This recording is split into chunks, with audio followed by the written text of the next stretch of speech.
Hey, everybody. Welcome, welcome, welcome. So glad to be here with all of you tonight. Should be yet another great late night conversation. Glad that you're all here, even though we started a bit later than we planned to, but we're still here. We're still going. Thanks for your patience. Hit the like button, hit the subscribe button, hit the notifications bell. We should have a great discussion tonight about many important topics, as always. So let's do it. Spoken of the American century. I say that the century on which we are entering can be and must be the century of the common man. A radical redistribution of economic power. I mean, we know that racism is a byproduct of capitalism. Everything would be all right if everything was put back in the hands of the people. We need a government that will make sure Americans are taken care of and organize the economy to serve the people, not the profits of a wealthy few. We now have the techniques and the resources to get rid of poverty. We got to start getting out there with the people. Get out of the movement and get to the masses. We need a government of action.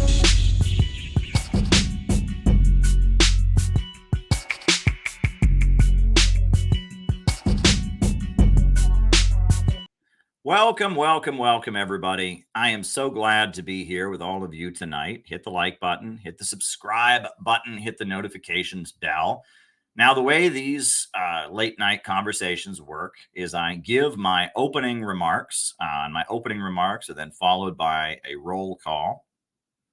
Then after that, I answer your questions for the rest of the night. So if there's something you would like me to talk about in the second half of our program, by all means, send me a super chat, send me a Rumble rant. That's the way we do it. I give my opening remarks, and then from there we do the roll call, and then the rest is just me answering your questions. So if there's something you want me to talk about in the second half of our program, by all means, send me a super chat or a Rumble rant. It is you all that make the second half of the show happen. So a couple quick announcements. I do intend to be at the upcoming Libertarian Party convention in Washington, D.C. It won't be there the whole time, but I'll be there for some of it. Shout out to the friend I talked to today who's going with me from New York. Shout out to the people that I also talked to yesterday about meeting me there. And part of the reason I'm going, probably the main reason I'm going, I want to be there to cover Donald Trump and his appearance. I want to interview some libertarians for the YouTube channel. But the main reason that I am going is because we have this glossy new pamphlet that we are just going to hand out en masse. Do you believe in growth? Why Russia and China keep rising while U.S. society stifles innovation. It's great. It's a 41-page glossy pamphlet, and it talks about the problems with capitalism. It talks about the growth, the explosion of growth happening in Russia and China. It talks about the Uhuru movement and the Uhuru case. It talks about our 4-point plan for the Center for Political Innovation. It talks about the attacks on our civil liberties and the wars and what imperialism is. And it's a great piece. And shout out to Carl, the Trinket Man, who helped us put it together at warp speed. I'm very proud of what we were able to do. And looks like I'll have the first proofed edition of it from the printer on tomorrow. And I went to the printers today. And then it looks like I'll be picking up, many hundreds of copies of it next week to distribute at the upcoming Libertarian Convention. And I'm very excited about it. This is a great initiative that the Center for Political Innovation has taken on. We need to get the message out there. So we're going to get that out in mass at the Libertarian Convention. And hopefully at the RNC, the DNC, will have money for many future printings of the book, the pamphlet. So I'm excited about it. So yeah, there you go. If you're interested, by all means, keep your eye out.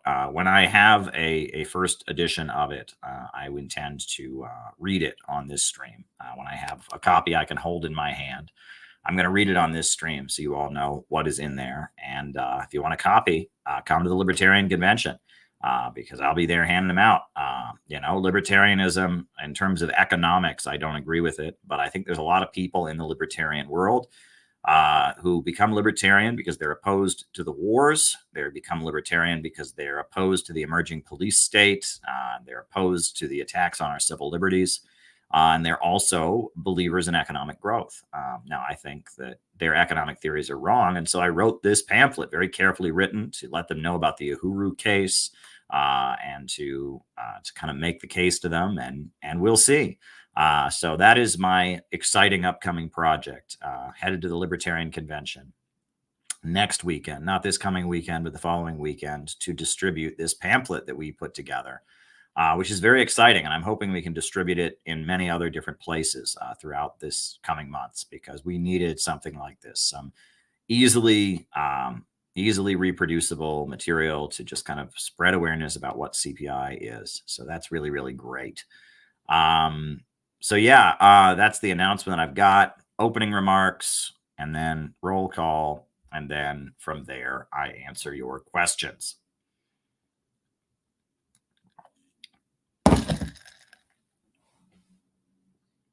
So I don't know if you all saw the news today, but the Prime Minister of Slovakia, Fico, was shot. Now, he was not killed. The assassin did not successfully kill him, but he was shot. He was hit with bullets. And it should be noted that this Prime Minister of Slovakia has stood out among Eastern European leaders in the fact that he doesn't go along with NATO's anti-Russian moves. 2006, when he became prime minister for the first time, he said that he was going to help restore Slovakia's relationship with Russia. He comes from the Social Democratic Party of Slovakia, which is interesting, right? I guess when Czechoslovakia dissolved and it became the Czech Republic and Slovakia, the Communist Party of Slovakia changed its name to being the Social Democratic Party of Slovakia. And he was in the Communist Party, and he, then continued to be part of the Social Democratic Party after it changed its name. But he's considered an economic populist. And when he got elected to the post of prime minister, he said he was going to reset relations with Russia. He opposed the sanctions imposed on Russia in 2014, called them devastating economically. He has opposed sending weapons to Ukraine. He has been outspoken in wanting to establish a better relationship between the countries of Eastern Europe and the Western European countries and Russia.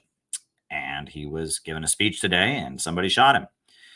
Now, we're told the shooter was somebody who was part of the liberal opposition.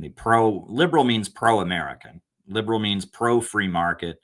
Liberal means pro-Facebook and Twitter. It means LGBT.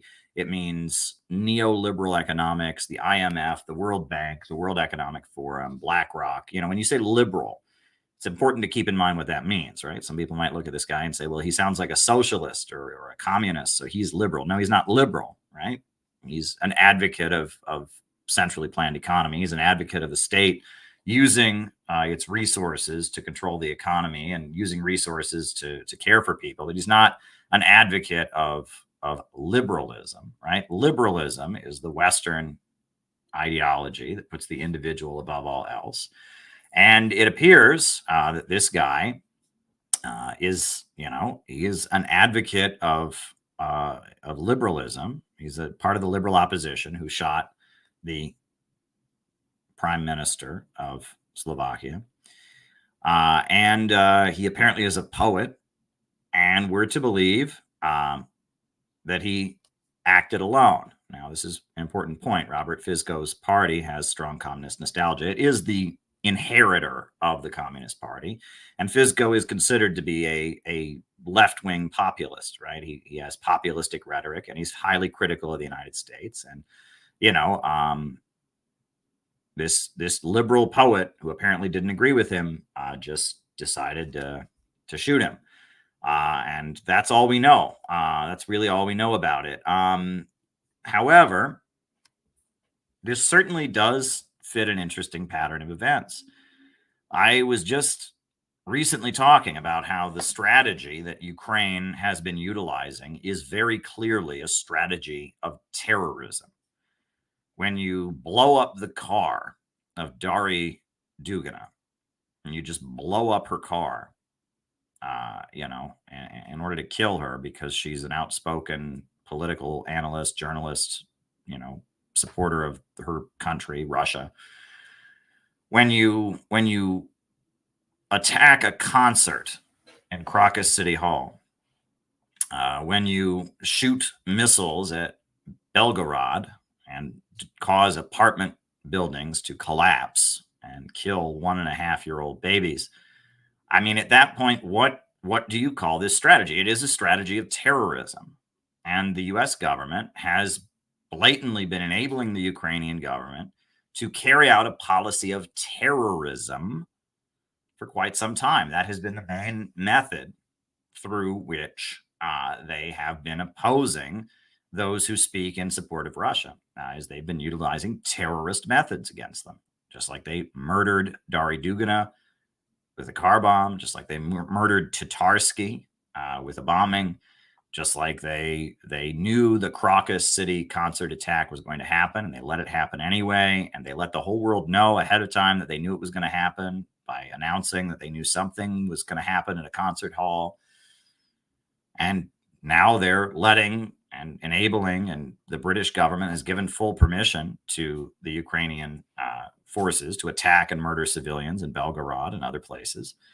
I mean, this is a terrorist strategy. So the idea that the Ukrainian forces would engage in a terrorist attack and try to kill the prime minister of Slovakia, it's not a stretch. I mean, we don't at this point have any evidence to conclude that. It appears the individual is a lone wolf. He did it all by himself. But there's a number of things about this case that raise some serious questions. And I have to come back to an assassination that happened in the direct. I don't even want to go there, right? First, I'm going to talk. I guess we'll talk about Shinzo Abe. I guess I will go there. But we have to put this in a pattern. There are so many things that have happened all at once that it's like it's pretty obvious that there's certain activities that are taking place, that certain things are linked to other things. But let's talk about Shinzo Abe. Now, who is Shinzo Abe? Shinzo Abe was a former prime minister of Japan. Shinzo Abe, former prime minister of Japan, right-wing populist, not a communist, not a socialist, not a leftist. He's from the Liberal Democratic Party, and he's probably the most popular politician that Japan has ever had. I don't think there's ever been a political leader in Japan who was as popular as he is. He was like the Ronald Reagan of Japan. Very, very popular conservative figure. Not an anti-imperialist, very anti-China, constantly doing things to hint that Japan's imperialist fascist past wasn't so bad, revising textbooks. We're not saying this is a good guy. He wasn't a good guy. However, he was a popular politician in Japan from the right-wing, militaristic, populist side of Japanese politics. And for whatever reason, Shinzo Abe and Russian President Putin got along with each other. I mean, they just had good rapport with each other. They were able to understand each other. They related to each other. And the Russian president, Vladimir Putin, he got along with Shinzo Abe. Shinzo Abe is a conservative, nationalist, anti-China, anti-communist. Russian President Vladimir Putin, comes out of the KGB and comes out of, the forces that saw how devastated Russia was at the time of the fall of the Soviet Union.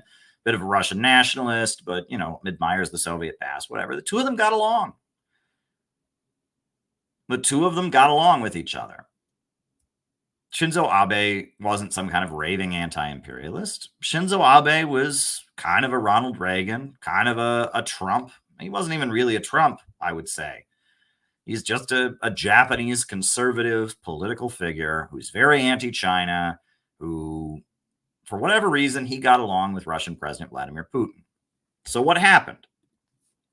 What happened? Right after, this is another prime minister, just like the prime minister of Slovakia. This is another prime minister. So what happened? Well, right after the special military operation in Ukraine began, right afterwards, just a couple months afterwards, on July 8th, 2022, he was giving a public speech on a public street, a former prime minister of the country, right? This is like a former head of state of Japan was giving a public speech. And as he was giving the public speech, someone walked up on the public street and shot him twice. Boom, boom. Killed him on a public street. It was an assassination. Shinzo Abe was murdered, and it was on live television. We can't show the video because it's YouTube. They've messed with my channel before. I can't show you live videos of such things. He was killed on live TV. Now, what is interesting about the Shinzo Abe assassination? Well, the first thing about it is that Japan, you can't have guns. Japan has very strict gun control, and it's an island, right? So the only way you can get a gun into Japan is that you would have to fly it on an airplane. And what do they have at the airports? They've got metal detectors, and it's not happening. So how did this guy get a gun with which to kill the prime minister, former prime minister of Japan, Shinzo Abe? How did he do it? Well, the guy made it himself with a 3D printer. I'm not making this up. Look it up. The guy made the gun himself with a 3D printer. It's a homemade gun the guy made. And, you know, you would think, okay, a homemade gun, like that's some sophisticated work there, right? In order to make a homemade gun. All right. He made a homemade gun. He made a homemade gun that was so good, he got not one shot out of it, but 2 shots out of it. It was a double-barreled homemade gun. And usually homemade guns, especially if they're plastic or whatever, you get 1 shot out of them and then the thing just, it's done. But he makes a homemade gun with a 3D printer that is so good that he can go kaboom, shoot once, kaboom, and shoot twice. Now, you want to talk about this guy really knew what he was doing. This guy who shot Prime Minister Shinzo Abe. This was quite a skilled assassin, right? Is this the kind of like assassination skills that a lone random person who is just can't, just is mad. What's going on? Well, what was the motivation that we find out? The guy who shot Shinzo Abe, who is he? Who was he? Let's put his picture up. What was his name?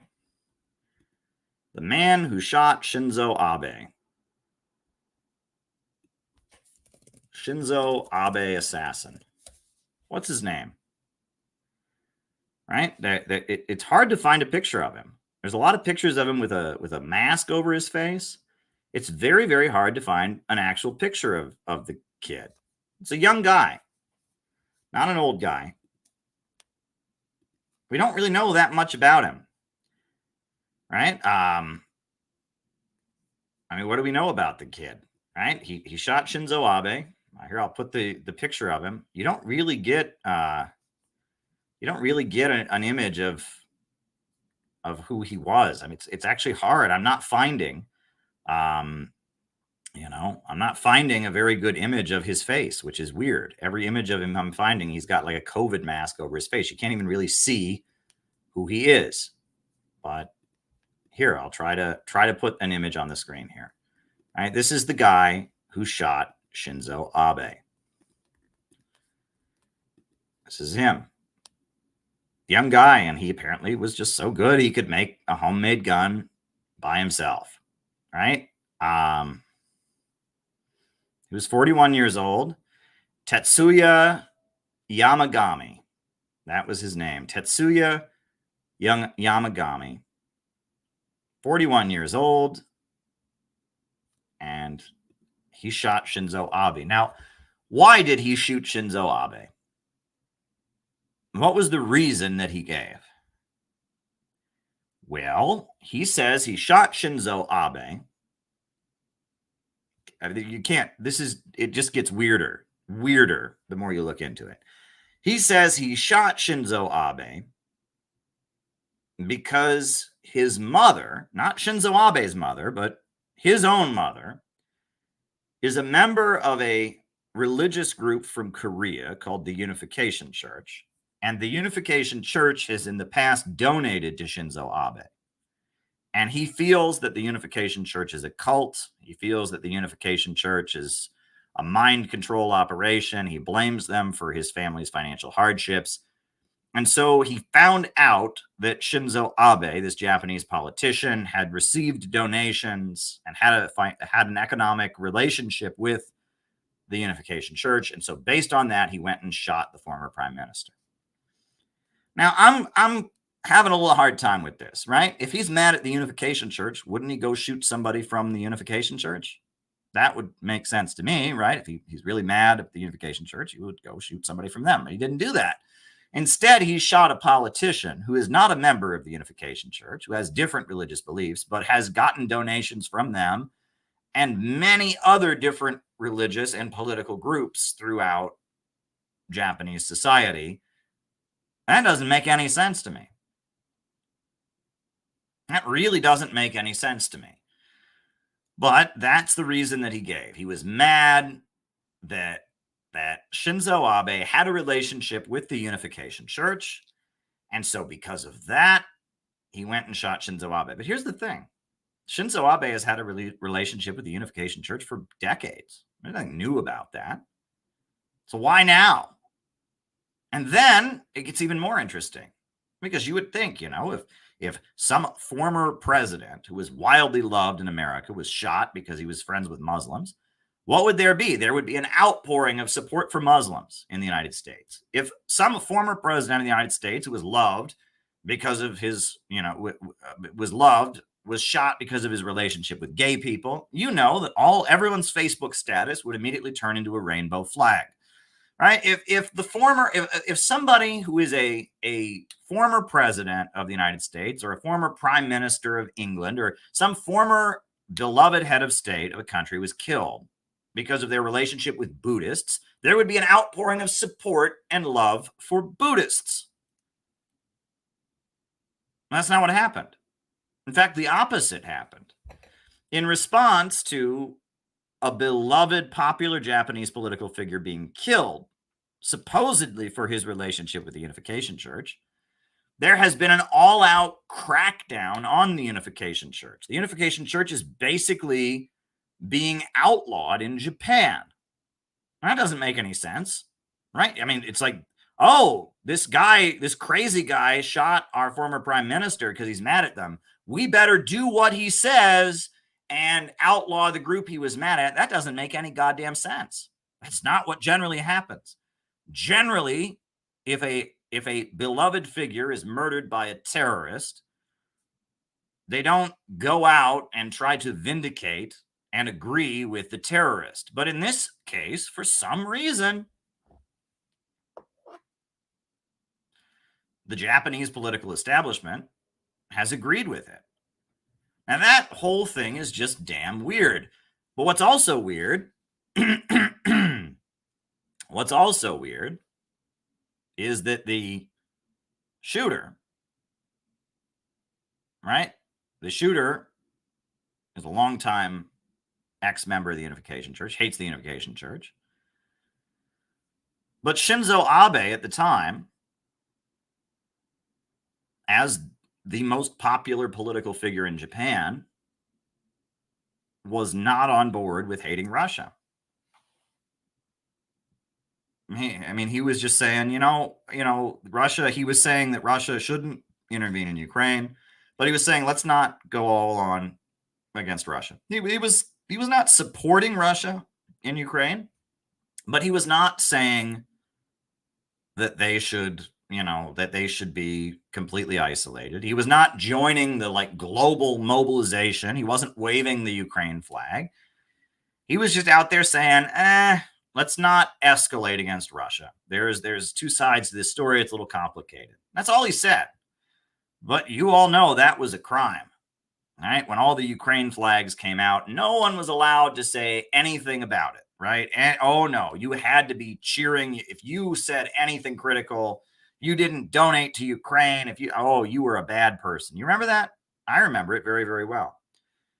And it was in that atmosphere, as the Western world is all being mobilized to hate Russia, that we have a very prominent political figure, the most loved political figure in Japan, kind of the Ronald Reagan figure of Japan. It just says, nah, let's not hate Russia. Let's not do it. And then he gets assassinated. A little weird, isn't it? A little strange. But then it gets even more interesting. It gets even more interesting. Because the reason that he was assassinated is supposedly because of his ties to the Unification Church, which is this religious group from South Korea. Well, that religious group from South Korea has been sponsoring conferences about how to finish what Donald Trump started, about how to get peace talks on the Korean Peninsula going again. That's interesting, isn't it? In fact, Donald Trump even spoke at the Unification Church's event on 9/11, the year after he left office. Donald Trump sent a video greeting to the Unification Church's gathering that they had in South Korea, where Reverend Sun Myung Moon's widow spoke. Now, that's interesting, isn't it? And the Unification Church has even, from what I understand, set up a think tank that operates, that is dedicated to figuring out how North and South Korea can resume dialogue and how the United States and North Korea can resume dialogue. That's kind of a big deal. And so that is the reason. I mean, of all the reasons that somebody might hate the former prime minister of Japan, it's his ties to a group that actually wants peace with North Korea. That's pretty weird. And now that church is being pretty much outlawed and having their tax status and everything about them is just being crushed in Japan. And this is all pretty damn weird. But it gets better, folks. Folks, there is an individual who I loathe, right? I cannot stand this man. And part of the reason that I cannot stand him is because a couple of years ago, I was presented with some information. This man, this clown, right? This utter fool, this flim-flam man, this con artist, this lying sack of shit, this academic joke, this admitted kidnapper, this man, Dr. Steve Hassan, this guy runs a network of former members of the Unification Church, people who leave the Unification Church, people who are angry at the Unification Church. They hang out with this man. Right? That's what this man does. He goes around collecting former members of the Unification Church who he's mad about, who are mad at it, and he's got a network. And it used to be called the Cult Awareness Network. It's no longer called that because they got sued out of existence. But this man is a little bit important in our universe. Why? Why is this man a little bit important in our universe? Well, let me show you.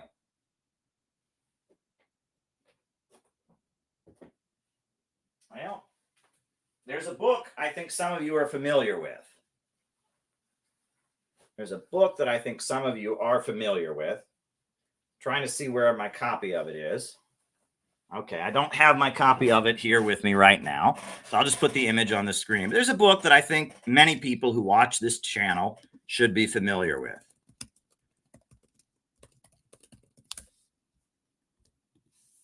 If you are familiar with this YouTube channel, you've probably heard of this book. There's a chance you've probably heard of this book. We get a good image of the cover. I think it's a decent piece of writing. I think there's a very good chance that if you watch this channel, you are very familiar with this book. You ready? This book is called Breadtube Serves Imperialism, Examining the New Brand of Internet Pseudo-Socialism. Now, I love this book because I wrote it. And in fact, I have never had a book that sold as well as this book did. The Green Book that I published, the edition, the CPI edition of the Green Book, has sold way more copies. But this book, I mean, I'll tell you, this book got around. It got circulation. This book made a splash. I will say this book was quoted and cited by Gray Zone. This book has many YouTube videos about it. This book made a splash. Breadtube Serves Imperialism, Examining the New Brand of Internet Pseudo-Socialism by Caleb Maupin. This book made a splash. And the reason that it made a splash is because what I exposed in this book is that the main guy whispering in the ear of ContraPoints and Vosh and other people is Steve Hassan. Steve Hassan is functioning as an advisor to all the fake internet socialists, advising them on what to say. And he views this as a deprogramming operation, right? Steve Hassan wrote a book called The Cult of Trump. And it was all about how Donald Trump uses hypnosis and mind control. And Donald Trump is controlling us all. He's brainwashing all of us. And Donald Trump is an evil fascist, just like Putin, just like Xi Jinping. You can't make this up. But Steve Hassan, who says that China is the world's largest political cult, says that Russia is a political cult and blames Russia and RT for all of the bad things in America, has written this book, The Cult of Trump, all about how Trump, you know, if you like Trump, it's because you've been you've been hypnotized by him, right? This guy was behind the scenes telling Breadtube what to do. And that Breadtube, the social media socialists who just happen to hate all the socialist countries, who focus on opposing conservatives, he was advising them. And Dr. Steve Hassan's mentor was Robert J. Lifton, the top U.S. military psychiatrist, one of the main people involved in Project MKUltra. And in addition to that, Dr. Steve Hassan has an ugly history of kidnapping people. He admits he was involved in forcible deprogramming, which is kidnapping people and dragging them off the street and trying to convince them to change their religious beliefs. That was something that he did throughout the 1970s. He says he no longer agrees with it, but he admits that he was involved in forcible kidnapping of people. And Dr. Steve Hassan is very, very clearly an American intelligence asset.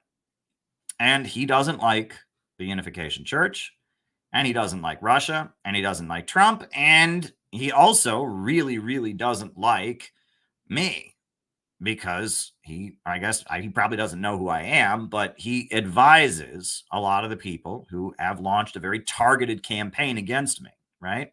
ContraPoints and Thought Slime and other people are being advised by Dr. Steve Hassan.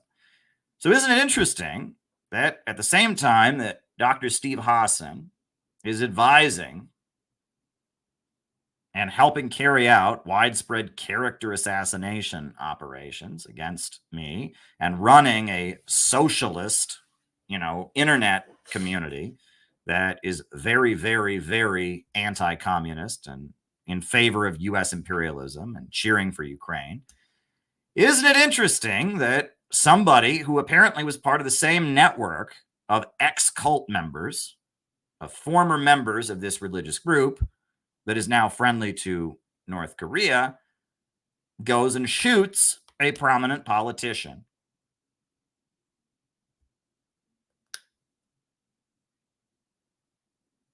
who apparently was neutral in Ukraine and wasn't excited about isolating Russia. Now, this is pretty wild. It's very, very wild. The whole thing is very, very wild. And, you can dig into the fact that there are networks of people and the way intelligence agencies operate. It's all very, very interesting. But it appears that, yes, the Ukrainian forces have engaged in a campaign of assassinations. They assassinated Dari Dugina. They assassinated Tatarsky. They had prior knowledge of the Crocus City Hall concert attack, and the terrorists who carried it out were fleeing to the Ukrainian border, where there were Ukrainian intelligence agents that were there to meet them. They are now shelling Belgorod, and now we understand that the Prime Minister of Slovakia just got shot as well. And, in fact, the Prime Minister of Japan, former Prime Minister, wildly popular politician in Japan, the popular politician in Japan, Shinzo Abe, who was neutral on Ukraine, got assassinated in the early months of the war. And he was assassinated by somebody who's in the same network, this anti-cult network, as the people that killed Shinzo Abe. Right? I mean, he was in the same network as this guy who is notoriously anti-Russian and was overseeing a obvious government psychological operation to manipulate the socialist movement to hate Russia, and in particular to hate me, to target me personally. This all sounds a little bit deranged, and it sounds a little bit like, okay, Caleb, you're connecting a lot of things that are maybe shouldn't be connected. Well, maybe I am. But I would encourage you at this point. I would encourage you, if you haven't read it, right? Maybe it's a blast from the past. Maybe you're new to this community. Go and read this book. Because I wrote this book before the war in Ukraine started. I wrote this book a whole year before the special military operation. Summer of 2021, I wrote this book. And I wrote it because I was approached with information about how Dr. Steve Hassan, about how this guy was advising Breadtube. And based on the fact that this guy, Dr. Steve Hassan, was advising Breadtube, I said it's very likely in my book that Breadtube, Vosh, ContraPoints, these YouTube channels that just blew up out of nowhere, suddenly speaking in the name of socialism, that are anti-Russia, anti-China, and pro-war. I said it's very likely that Breadtube is some kind of intelligence operation. That's all I said, right? And I mainly spent the book debunking their ideas, showing how their ideas are wrong about socialism. And after I wrote the book, you'll notice that Gray Zone, I am not an investigative journalist. I am a journalist. I do reporting, I do writing, but I'm not an investigative journalist. I don't go undercover. I don't do, stuff like that, right? I'm just a journalist, a political analyst. I'm not an investigative journalist. But the folks at Gray Zone, they are investigative journalists. And so after I published my book showing that Breadtube, probably was some kind of deep state operation because Steve Hassan, who is a known, deep state guy, was running them. Gray Zone, Max Blumenthal, they did some really great investigative work, and this is what they discovered. One of the main Breadtube personalities, Abigail Thorne, is on the payroll of British intelligence through Valiant Projects, right? That there's a British NGO called Valiant Projects that is a front for the British intelligence services, and that they were paying Abigail Thorne to make deprogramming videos about people who are critical of COVID and critical of vaccines and critical of U.S. foreign policy. And Gray Zone cited my book in their article And they even interviewed me before they published the piece. And we revealed that I didn't know the half of it. What I first wrote in my book, Breadtube Serves Imperialism, I just said that because Steve Hassan is their advisor and he is a deep state guy, they probably have deep state backing. And then ContraPoints proved it. ContraPoints proved it. I'm sorry. ContraPoints didn't prove it. Gray Zone proved it. They proved that Abigail Thorne, known as Philosophy Tube, is on the payroll of a British intelligence outfit. Philosophy Tube is on the payroll of British intelligence. That was big. But then, right, as if that wasn't enough, what happened? Hillary Clinton did an entire episode of her show to promote ContraPoints. Right? ContraPoints is one of these, one of these bread tubers. It's a transgender person who is, I guess, a supporter of, I don't know what you want to call it. She writes about the alt-right and conservatives being bad, and she's trying to program the alt-right. And ContraPoints sat down with Hillary and Chelsea Clinton. And they did a whole episode of their TV program about ContraPoints. Well, that's interesting, isn't it? I said that Breadtube was deep state just because of their ties to Steve Hassan. And then Gray Zone proves that Breadtube is deep state. Boom. And then from there, Hillary Clinton does an episode of her show promoting ContraPoints. I don't want to show the video on here because it'll demonetize my video because I don't own the rights, but I just want to get a picture of ContraPoints and the Clintons together. If I can get that to come up, I'm having a hard time. There's a number of them, but they won't let me download. But let me see if I can. No, it won't let me open the file. That is annoying. But yeah, there's an episode of Hillary Clinton's TV program with Chelsea Clinton where she sits down with ContraPoints. So if Hillary Clinton is promoting somebody, I think you can be sure that the deep state approves. I don't think Hillary Clinton does a lot that is out of line with the U.S. foreign policy establishment. And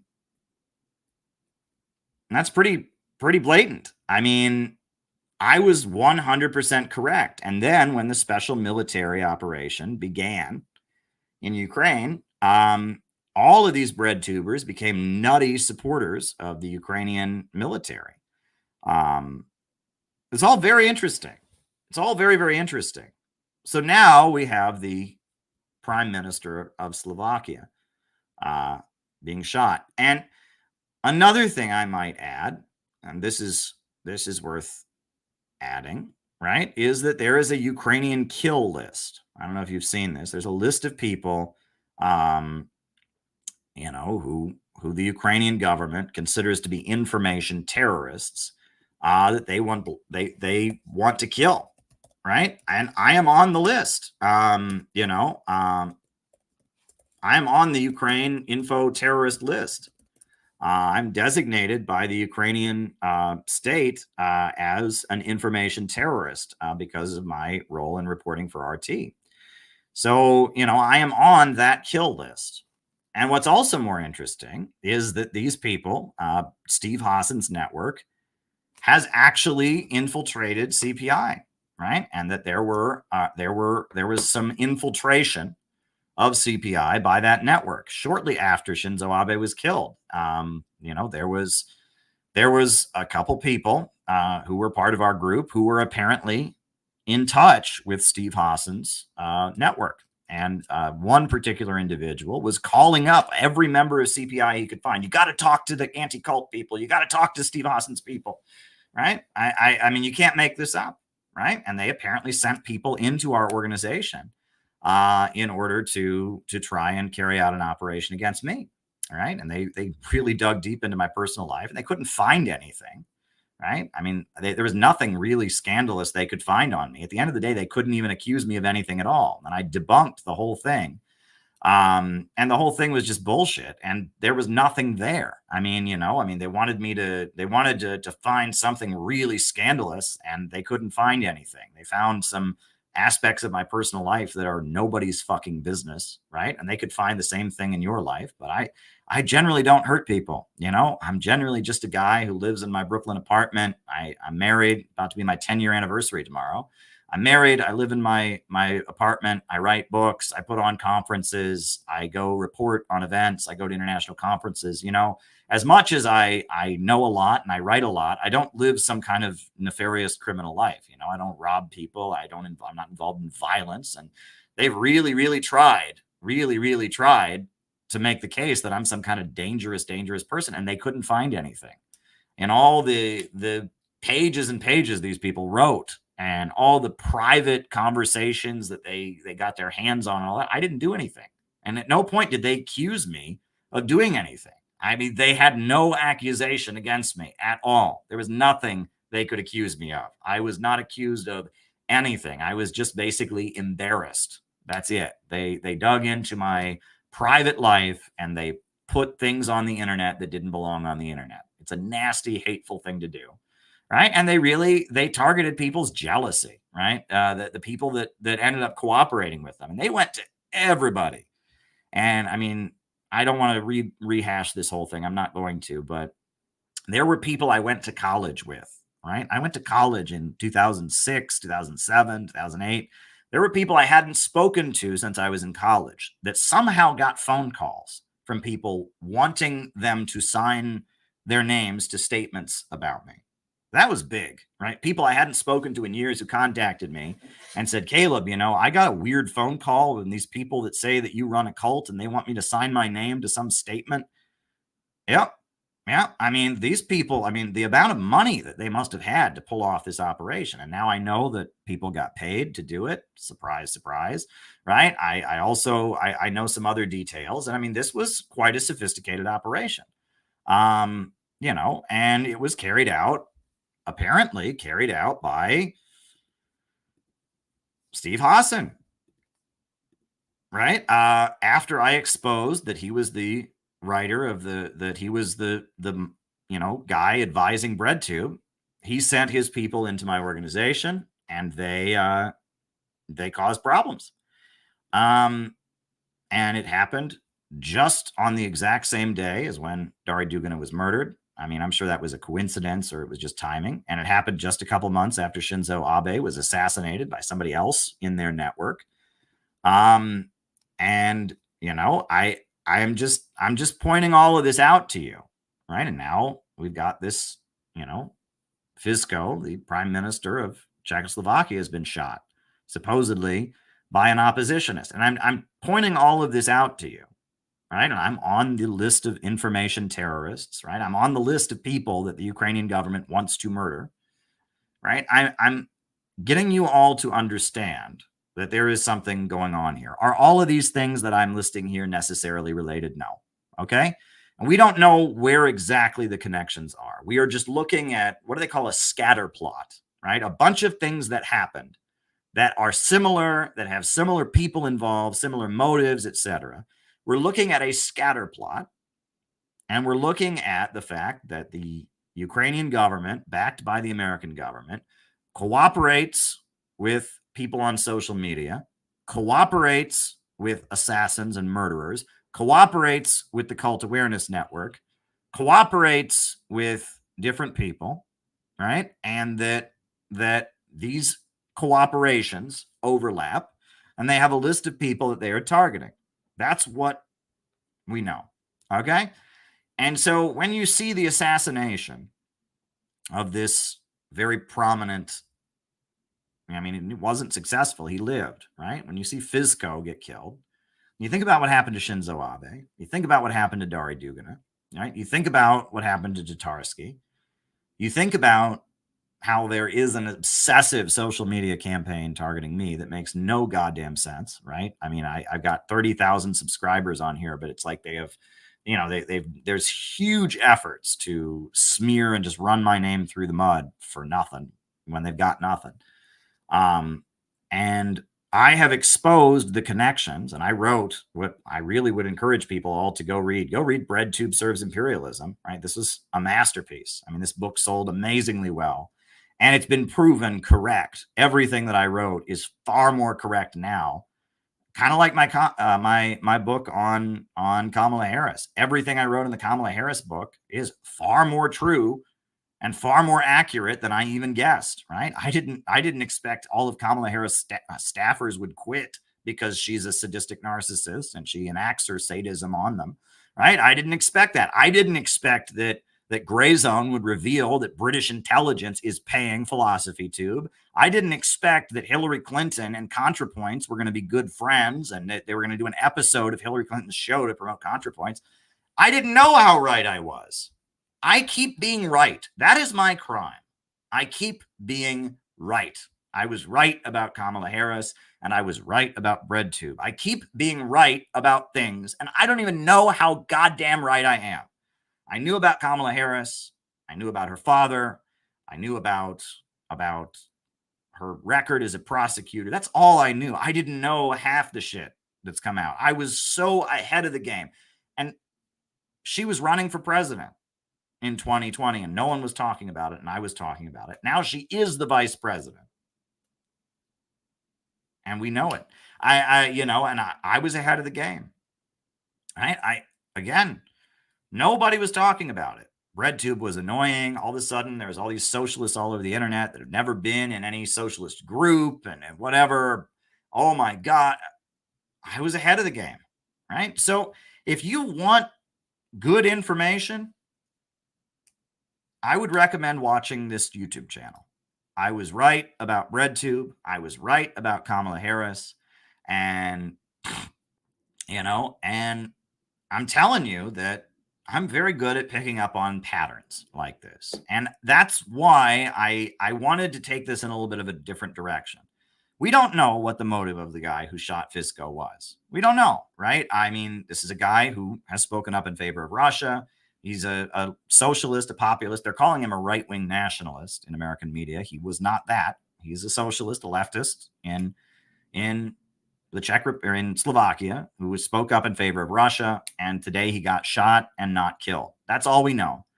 But if you put that in the context of Shinzo Abe, and you put that in the context of Dari Dugina, and you put that in the context of Tatarsky, and you put that in the context of Steve Hassan, and you put that in the context of everything I just talked to you about, and the Ukrainian kill list, and the way I've been targeted, and all of that, I'm telling you, there's pretty obviously something going on now. We don't know anything. And one of the biggest mistakes, and this is where I do want to kind of speak to people in our universe, right? Look, there is a tendency on the part of people to start making links that are not there. They call this a cognitive distortion, right? One thing happened here and one thing happened here, but you don't know that those two are connected. You don't, right? I mean, we don't know. We do not know. Let me emphasize, as I said at the beginning of the stream, we do not know that there was any wider operation to shoot Fico. We don't know that, right? What we know, all we know is what we're seeing in the media, which is that this guy was a lone gunman and that he is a liberal and he likes poetry and he didn't like the prime minister of Slovakia. That's all we know. And is it possible that this is completely unrelated to everything else that I just mentioned? Absolutely. All right. And we shouldn't say things that we do not know, because I listen to a lot of conspiracy podcasts and I engage with a lot of people who are into this kind of conspiracy universe. And often they make bluffs. They make leaps in their mind. Okay. They say things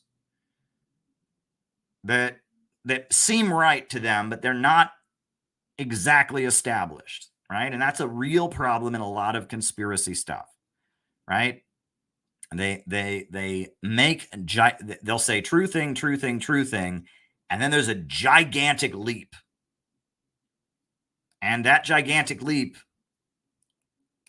it's like, whoa, Nelly, you just made a gigantic leap, and you can't prove that. right? And so you got to be careful with that, right? So I don't know anything about this attempted assassin of Fico. I don't know anything about him. I do know that Fico is pro-Russian. I do know that, that Shinzo Abe was saying comparatively pro-Russian things at the time he was shot. I do know that Dari Dugina was on the same Ukrainian kill list that I'm on. I do know that Tatarsky was on that list as well. And I do know that stuff happens. And I do know that the guy who shot Shinzo Abe was part of this ex-Unification Church network, that the guy who's targeted me, Steve Hassan, is the most well-known public figure associated with. And I do know that Steve Hassan was mentored by Robert J. Lifton, who was the top U.S. military psychiatrist and oversaw Project MK-Ultra. And I do know, in addition to that Dr. Steve Hassan admits he was involved in forcible deprogrammings and kidnappings of people with the intention of trying to change their religious beliefs. And I do know that he mobilizes people against Russia and that he calls Russia a political cult. He says that China is the world's largest political cult. And I also know that he was an advisor to the Breadtube community. And so I'm pointing to a bunch of different things. And these different things that I'm pointing to may or may not all be related. But if you see a bunch of things that all seem to overlap, you can start to notice a pattern. You don't know the direct connections, but you can notice a pattern. And that pattern is that Western intelligence and Ukrainian-aligned Western intelligence has a policy of conducting assassinations and operations against individuals who are critical of U.S. foreign policy in regards to Ukraine, and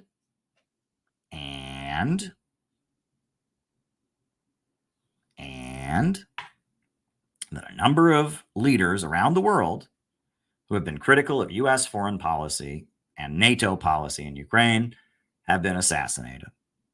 And that's all you can say. And that's all we really know. And so I urge you to not lose your mind, right? There was the whole thing about cognitive infiltration, right? That was leaked by WikiLeaks. There was an internal White House document written by Cass Sunstein about conspiracy theories, he called it, and how they're a threat to national security. And he basically argued that people who believe in conspiracy theories become against the government and become potential terrorists or whatever. So conspiracy theories are a threat to national security. They're growing on the internet. And so one of the things he suggested doing was promoting conspiracy theories to confuse and discredit the conspiracy theories that are already out there. And I've noticed that immediately after anything happens in the United States, any shooting, any terrorist attack, any big news event, immediately all over the internet, you will find a number of people who just say, no, it was fake. It was staged. And these acts are not staged. These acts are not fake. These things happen, right? The Pulse nightclub shooting happened. You can argue maybe, they knew it was going to happen. They didn't stop it. You can argue maybe it was police bullets that killed some of those people, but everyone agrees that it happened. It wasn't fake, right? These attacks are happening, right? People are dying.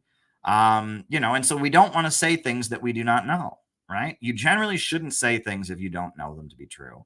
And one of the flaws in conspiracy logic is you see these giant leaps, truthing, and giant leap. And that's, the giant leap, you have to watch for it, right? You have to watch for the giant leap. One technique I have seen, years ago, I went to an event. I'm not going to say where I was because I'm not here to attack people. I just want to tell you years ago, I went to an event, and it was an event by an organization that was supporting Donald Trump. And I went to the event, and they had a very good speaker, and the speaker got up and he was talking about, why is it that Donald Trump is being smeared, and why are they prosecuting Donald Trump? That's how he started out. And then he started talking about Edgar Allan Poe. And then he told me about Edgar Allan Poe's story of the purloined letter. And then he told me about how there's like 5 different versions of Edgar Allan Poe's story, The Purloined Letter. And then from there, he told me about how Edgar Allan Poe was part of like a secret society called the Society of Cincinnatus. All this is mind-blowing information, right? And he's teaching me all about the American writer, Edgar Allan Poe, the short story guy, the guy who wrote The Purloined Letter, the guy who wrote Murders in the Rue Morgue, and all these, all these famous horror stories. He's telling me all about Edgar Allan Poe, and I'm pretty impressed, I got to say, with this. He's telling me all about Edgar Allan Poe, and there's 5 different versions of The Purloined Letter, and there's, he was part of this secret society, the Society of Cincinnatus. This is all very impressive information. And then at the end, he gets back to, and that's why we have to support Donald Trump. And I'm like, wait a second, you blew my mind. You really educated me about all kinds of things I didn't know about. But you still didn't prove to me why I should support Donald Trump. And I thought about that. I've reflected on that a lot, because that's something that's a fallacy we often fall into, right? Is if someone can teach us a bunch of things we don't know about already, we assume that they are correct, and that you shouldn't do that. There's a lot of people that are really, really, really smart on many, many things, but wrong. Right? And that we don't assume that, right? We assume that if somebody is wrong, they're stupid. We assume that if somebody is wrong, they're wrong about everything. But that's not how the world works. There are people that are right about a lot of things and wrong on some key issues. There are people that are very, very, very intelligent and still wrong. There are stupid people that are very, very stupid, but right, but happen to be correct on some key issues. That you can't assume just because someone teaches you a bunch of things you did not know, but therefore everything they say logically follows or is correct. And that's a common mistake I see in the conspiracy universe, right? Because what generally happens, it doesn't happen a lot, but it happens. Someone comes along and they tell you about a bunch of things that you did not know about. They point to a lot of very obscure facts that are very interesting. However, the obscure facts that they point to do not lead to what they said. Great example of this. I have heard many people say that the Chinese Revolution was a big conspiracy by Wall Street. And based on what? Well, they point out that during World War II, the USA gave a lot of guns and weapons to the Chinese communists to fight Japan. That's true. And they point out that Mao went to Yale. Did you know that? Mao went to Yale. He went to Yale in China. Yale University in the 1920s had a China program. And Mao was a university student, and he was very high achieving. And so Mao went to Yale. And they point out that a number of American presidents also went to Yale. Well, that's very interesting, right? That Yale had a China study program, and Mao, being this high achieving, academic guy, he went to it. Okay. And during World War II, when the USA was aligned with China to fight the Nazis and to fight Japan, the USA gave weapons to China. Okay. Oh, and then they point out that when Nixon went to China in the 70s, David Rockefeller of the Rockefeller family wrote an op-ed for the New York Times praising Mao and saying that the United States should have better relations with China. That's true. That all of these things are true. None of them lead to Mao being a British agent. None of them lead to, China, the Chinese communists being agents of Wall Street. They're all very interesting facts, right? That Mao attended the China Yale program, that David Rockefeller, who happened to own a huge oil company, whose main enemy was the Soviet Union, was a strong advocate of what his protege, Henry Kissinger, advocated, which was the USA aligning with China against the Soviet Union. So that David Rockefeller wrote an article saying that, which also probably motivated China to align with the United States, because David Rockefeller represents a lot of American money.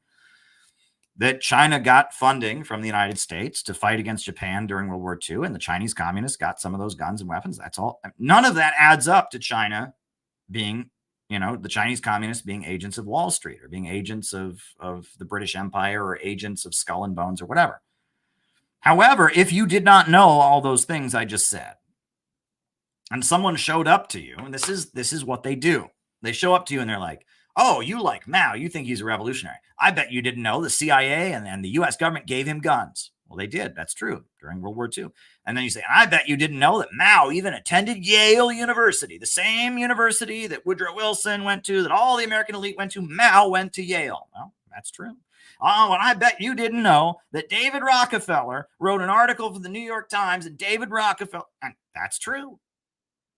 And if you didn't know those things and someone can prove those things to you, you're going to go, whoa, I guess Mao was an agent of Wall Street. But here's the thing. All of those things are true. None of them mean Mao was an agent of Wall Street.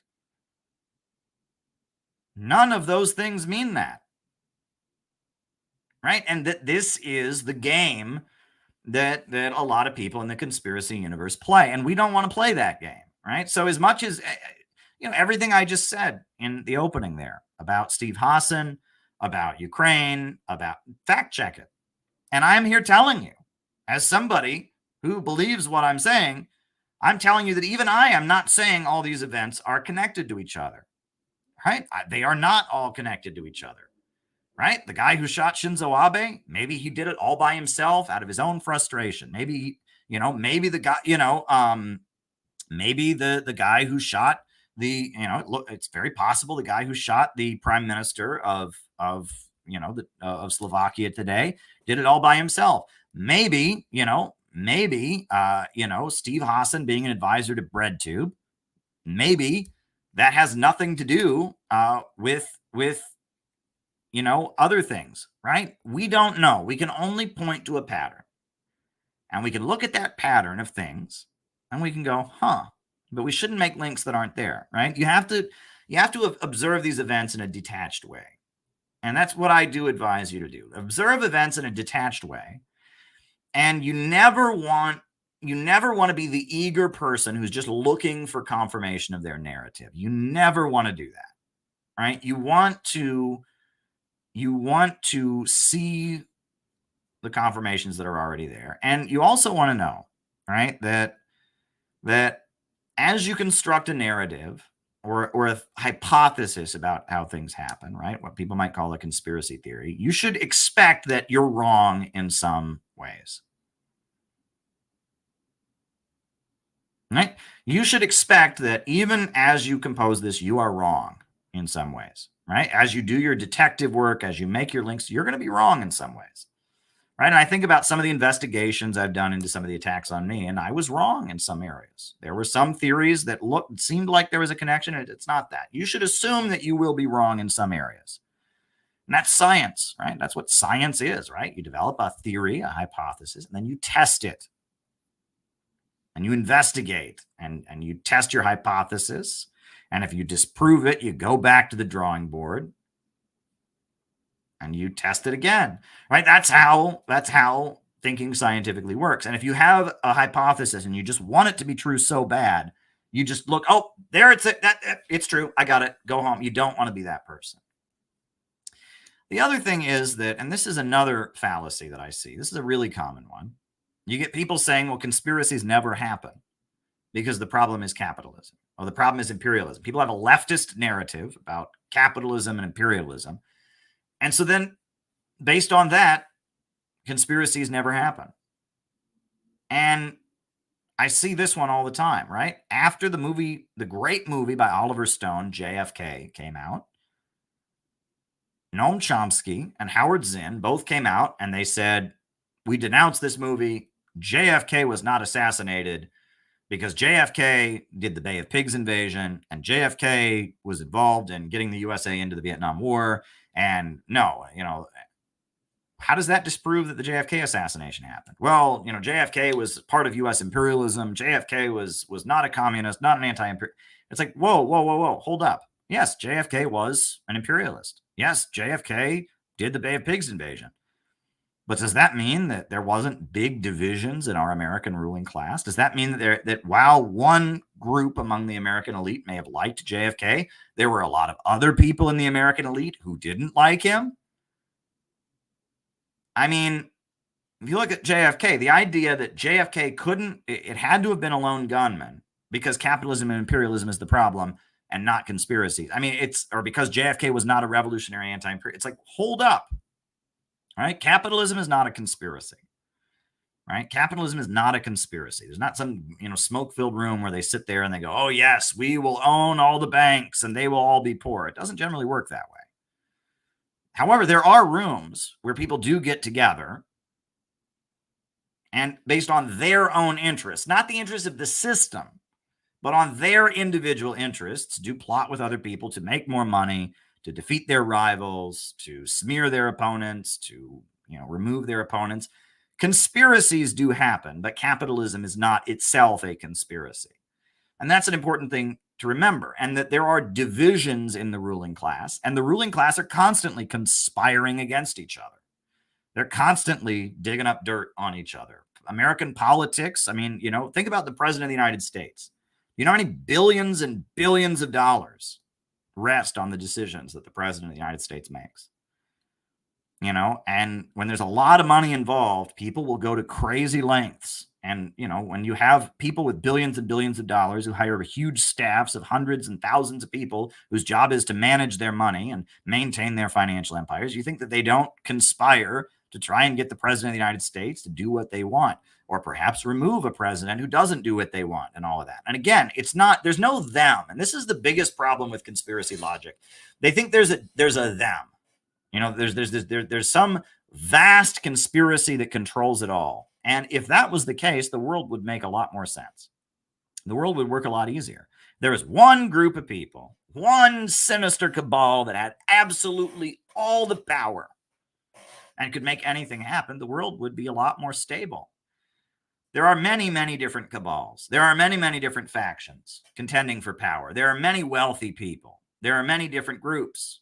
And yes, some groups are overrepresented. Some ethnicities, some religious groups are overrepresented. And obviously, there's a lot more white people in the global ruling class. Obviously, there's a lot fewer black and brown people in the global ruling class. I mean, you can dig into this stuff, but the idea that there's some they. There's this one group that controls it all. If they did, they would control it in a way that it was much more stable. There's no they. The ruling elite are competing and fighting among themselves. And that is the source of the instability of our system. And they're constantly fighting and among themselves and conspiring against each other and scrambling to try and maximize their profits and scrambling to have the government intervene to stabilize the economy, but at somebody else's expense. That's the nature of all of this. And that's what Bonapartism is, right? That's what, when Marx wrote his book, The 18th Brumaire of Louis Bonaparte, that's what he was talking about. He was talking about how there are divisions in the ruling class, how one section of the ruling class seizes power and tries to stabilize the economy. And there are other factions of the ruling class that fight against them. If you read Dimitrov and his writing, I mean, there are divisions among the elite, right? And chapter 4 of this new textbook is called Divisions in the Ruling Class. And I talk about the different factions among the American elite that have fought for power. So you don't want to get into the mindset of some magical they that secretly controls it all, because if they did, things would be much easier and much more stable. Things are not stable. So that's my reaction to today's events. I wanted to remind you all about Breadtube. I wanted to remind you all about Steve Hassan. I wanted to remind you all about Shinzo Abe. Wanted to remind you all about the Ukrainian kill list and someone who's on it, yours truly. Wanted to remind you all about why we have never surrendered. And that is the important thing to remember. The Center for Political Innovation, our organization has never surrendered. We will not surrender. We will not back down. We will not surrender. And that's the important thing, because that proves that we're the real deal.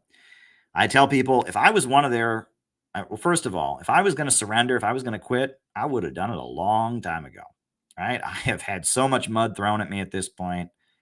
I ain't going to quit. I just keep going. And number two, if I was one of their plants, if I was one of their agents, if I was somebody who was sent here to, talk this way and make sure nothing gets done, if that was the case, it would be a lot easier for me.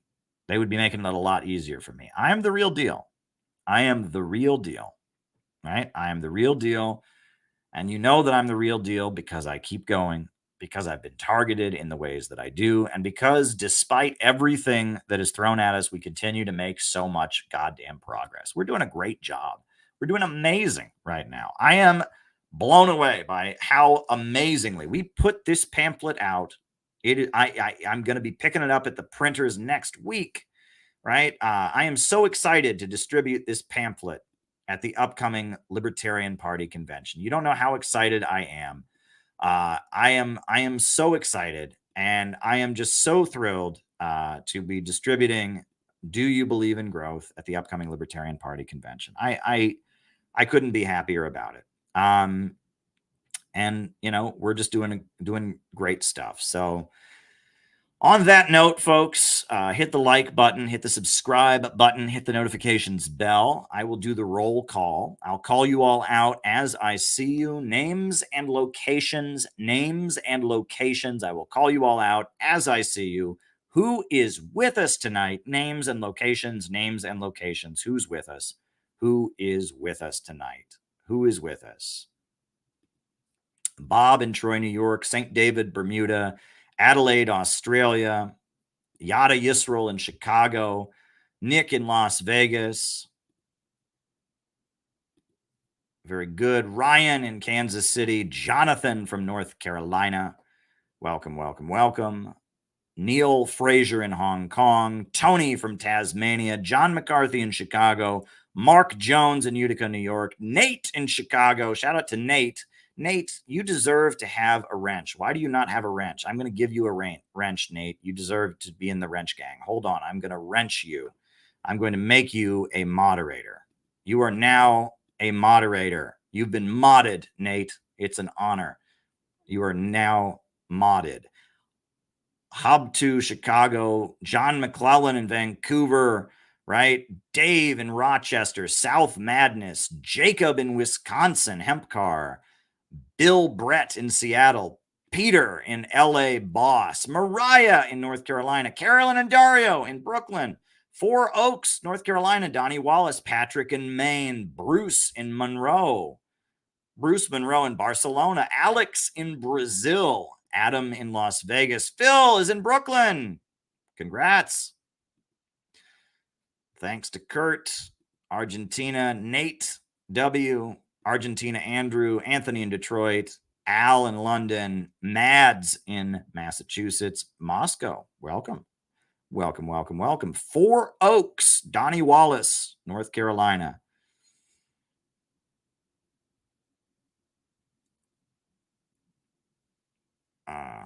You wrote to CPI and requested to purchase the textbook. You haven't heard anything back. Well, I mean, the main way people buy them is on Amazon, but just send me an email, calebmaupin@gmail.com, CalebMaupin@gmail.com. I'll take care of that for you. Sarah in Oregon. Shout out to Sarah, Four Oaks, North Carolina. Melody in Oregon. Hello, Melody. Phil is definitely Brookline. Welcome, welcome, welcome. How do you obtain the new pamphlet? We will have it available for order soon. Don't worry. We're actually going to do a book version of the new pamphlet. We do have a pamphlet version of it already done. We're going to do like a book version of it as well, with a little bit of additional material. That's the plan, right? Because it's a beautiful cover that's been designed. It's a great text that's been written. So we're doing a short book version. We're going to add one more piece to it. So there you go. Working on that. That's like the next thing, right? I'm always working on something. Moonlight Beach, California. That's how I am. I just am always working. Hello, Brazil. I'm always working on something, right? That's just, I am somebody who needs to be constantly working on stuff. Edward in Brattleboro. All right. I don't know where Brattleboro is, but there you go. There you go. Well, hey, I did want to show this. Oh, please talk about the Powell memo. Well, I wanted to show this, right? Oh, David is in Vietnam. Shout out to David. Welcome, welcome, welcome. Hit the like button, hit the subscribe button, hit the notifications bell. Hit the notifications bell. I did want to show this video because Jimmy Dore posted this. This guy, Fizco, who has been, shot today, didn't die, but he was shot. He actually, not only has he been outspoken in wanting to have a better relationship between Russia and Slovakia. He also gave this speech recently. Dámy a páni z progresívneho Slovenska, z opozície, videli ste štatistiky, ako nám stúpli úmrtia na rôzne srdcovo-cievne príhody kvôli očkovaniu? Ale vy to odmietate. Samozrejme, že to odmietate, budete tvrdiť, že očkovanie bolo najlepšie na svete. Čo viete o tom, koľko nám zostalo vakcín, ktoré expirovali, a koľko peňazí sa vyhodilo do vzduchu? Čo viete o nákupoch zdravotníckej techniky a testov? Viete o tom, že sme preukázali veľmi jasne prepojenie trnavskej firmy na predsedu jednej z opozičných politických strán. 100 000 miliónové nákupy. Úplne zbytočné. Čo viete o manažmente? Čo viete o tom, čo sa dialo, pokiaľ išlo príjmanie rôznych opatrení, ktoré podľa nášho názoru podstatne viac zvyšovali chorobnosť, ako to bolo možno v iných krajinách. A všetci ste sa smiali na iných štátoch, na iných krajinách. Smiali ste sa na Rusku, kde sa postavili na princíp individuálnej návštevy pacientov lekármi. A podstatne lepšie to zvládli, ako sme to zvládli tu na Slovensku. Máme 21 000 úmrtí, ktoré spájame s tým, že vlády, ktoré tu boli od roku 2020, neboli schopné riadiť a hľadeli len na ekonomický prínos a samozrejme hľadeli na to, aby sa kláňali farmaceutickým firmám, od ktorých kupovali v obrovskom množstve zbytočné zdravotnícke pomôcky a často aj vakcíny. Nechcem už aj hovoriť o európskej úrovni. Viete, že som bol veľmi otvorený, ja som to povedal pani predsedničke Európskej komisie otvorene, že tie podozrenia, ktoré sú spojené s ňou a s nákupom, najväčším nákupom v histórii Európskej komisie vakcín, kedy si doslova do písmena vymieniala tajné SMS-ky s riaditeľom Pfizeru a kedy poslancom Európskeho parlamentu na posmech bola napísaná, vydaná správa, ktorá bola celá začiernená. Jednoducho nedozvieme sa nikdy pravdu, akú úlohu farmaceutické firmy zohrali a kto vlastne organizoval celý tento cirkus okolo covidu. Za týchto podmienok, dámy a páni, vláda Slovenskej republiky sa rozhodla, že vloží do programového vyhlásenia vlády záväzok, že sa vysporiada s touto témou. Slovenská verejnosť jednoducho potrebuje odpoveď. Potrebuje odpoveď ohľadne očkovania. Čo to vlastne bolo? Prečo boli ľudia očkovaní rôznymi experimentálnymi vakcínami bez akýchkoľvek skúšok? Prečo do ľudí boli pchaté všelijaké lieky? Prečo bolo celoplošné testovanie? Kto kupoval? Prečo kupoval? Aké množstva sa kupovali? Koľko to stálo peňazí? A skončíme pri miliardách. Pri miliardách. Môžete sa rehliť, koľko chcete, pretože vy iná ani nič neviete, len prejavovať neúctu k inému názoru. Viete, demokracia je o tom, že niekedy rešpektujete aj iný názor. Keď si tu vy rozprávate už 3. týždeň o trestnom zákone, ani vám nikto nenadáva, vás počúvame a vy rozprávate, tak buďte takí láskaví, ak máme iný názor, tak vás to rešpektujte, aj keď s ním aj nesúhlasíte. Za týchto podmienok sme sa rozhodli, že vytvoríme úrad splnomocnenca vlády, ktorý sa bude týmito otázkami zaoberať. My sme dnes pána splnomocnenca nielenže vymenovali, ale my sme ho aj splnomocnili, pokiaľ ide o získavanie informácií v rôznych inštitúciách. Predovšetkým budeme získavať informácie od hlavného hygienika. Budeme sa pýtať na Národnom centre zdravotníckych informácií. Chceme vedieť ešte na základe toho, čo máme k dispozícii, čo sa vlastne udialo. Ja si myslím, že pán poslanec Národnej rady, pán doktor Kotlár, je dostatočne vybavený, pokiaľ ide o informácie. Vidím, že je pripravený aj pokiaľ ide o zostavenie tímu. Požiadal som ho, aby predtým, ako budeme robiť akékoľvek verejné vyhlásenia, sme najprv všetko prešli na vláde a ja som absolútne, opakujem ešte raz, absolútne presvedčený, že jeho práca bude viesť k výsledkom, ktoré budeme zverejňovať a budeme slovenskej verejnosti hovoriť, čo sa to vlastne pre Boha počas toho covidu stalo. My dnes vieme jednu vec. Predchádzajúce vlády COVID absolútne nezvládli a majú na krku 21 000 mŕtvych ľudí. A zarobili podľa všetkého obrovské peniaze na zbytočnej kúpe rôznych zdravotníckych pomôcok a na vakcínach. Ďakujem pekne. Yeah, those were some pretty bold words from the guy who got shot today. So at this point, folks, I've got 3 super chats that have come in. I don't have any Rumble rants as of yet.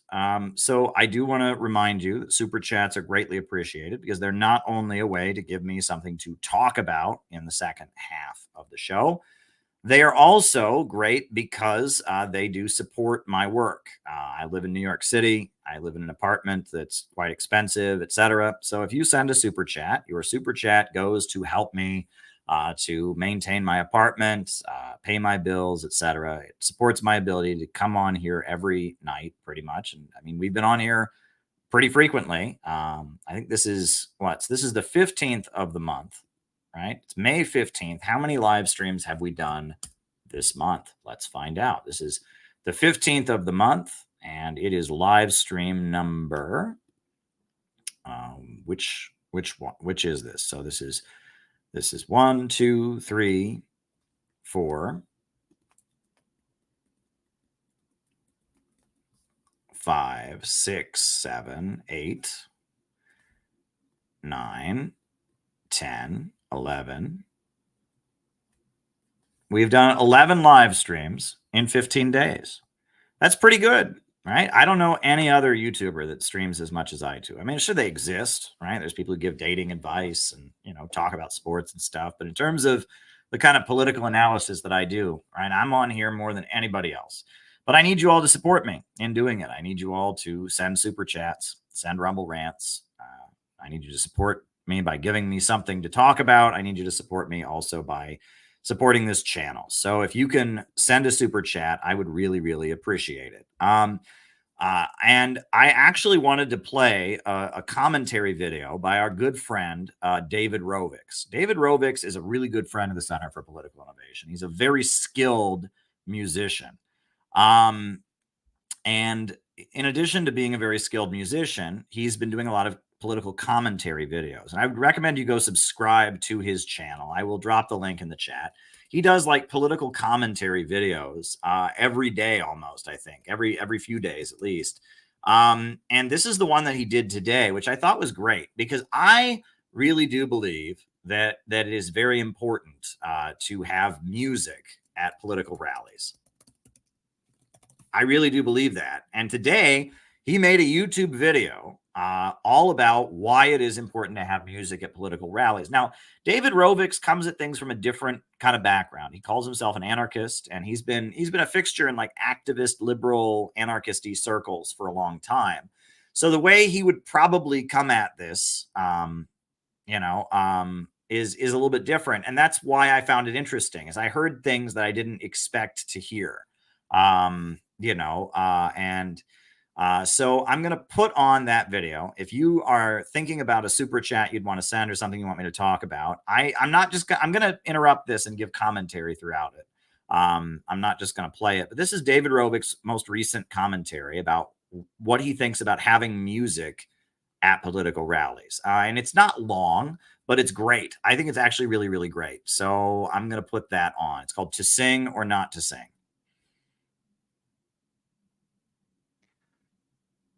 To sing or not to sing. A brief analysis of some of the considerations that go into deciding whether or not to have live music at your protest rally or other social movement event. You can find this missive in both written and podcast forms on Substack, on Patreon, and at davidrovics.com/thisweek. Many people have observed, for many years, how dramatically less music tends to be involved with protests in the U.S. in recent years, and to some extent in other English-speaking countries as well, which tend to be very influenced by what goes on here. I have had a lot of experience singing at protests, as well as attending protests where there's no live music involved. In my capacity as a professional protest singer, to use the term invented by the media, I've become intimately familiar with many of the reasons why protest organizers decide not to have any live musical performers at their events. In the interest of helping people think through some of this stuff a little, and especially in the interest of aiding the pro-music contingent at any of those protest organizing meetings, I thought I'd go through some of the reasons why people decide not to have music, and consider the pros and cons of the different reasons. But first, I want to emphasize that there is a solid logical, practical, or ethical basis underlying all of the reasons why organizers would choose not to involve themselves with musicians. In some rare cases, depending on the circumstances, I'm sure it's the right decision not to have any live music in a protest. From my experience, it's overwhelmingly usually the wrong decision, but I don't want to dismiss the reasoning undergirding the many decisions not to have music at rallies as if... I've got to say, I think you cannot have an event. I mean, a protest maybe you can do without music, But an indoor event without music, you can't do. When music is played at the event, people listen more. It puts people in the right mood. It changes people's interaction. Like this, like if you go into an event and there's no music and then music happens, people are far more attentive. People are far more open to hearing things. I mean, it does something special. Music makes events better. It just does, right? It gets people more in the mood to watch and listen. It makes people more receptive to what they're hearing. I think it's a mistake if you ever have an indoor event and there's no music there, it's a huge mistake. That's my feeling. If they make no sense. I just want to argue that having live music usually makes more sense given the options. And how much sense does it make? This would be hard to overstate. Many historians and participants in making history have commented on the power of music within social movements. Many have said that without the music, the movement would have withered away or been defeated. But because of the fact that we were singing together all the time, this helped us persevere, not run away, and to feel the community that we had formed together in struggle. That is so true, by the way. You know, there is something spiritual about singing with other people. It gives you a lot of strength and emotional power. And if you can get that kind of high from being in a group of people that are singing together, it's really, really special. Right? My parents took me to folk music concerts when I was a kid. And I just, there's something about singing in a group that is really, really special. He's totally right there. The music is what kept our eyes on the prize, to quote a famous song from the civil rights movement. Therefore, if the answer is, and so we shouldn't have live music at the event, we are almost certainly asking the wrong questions.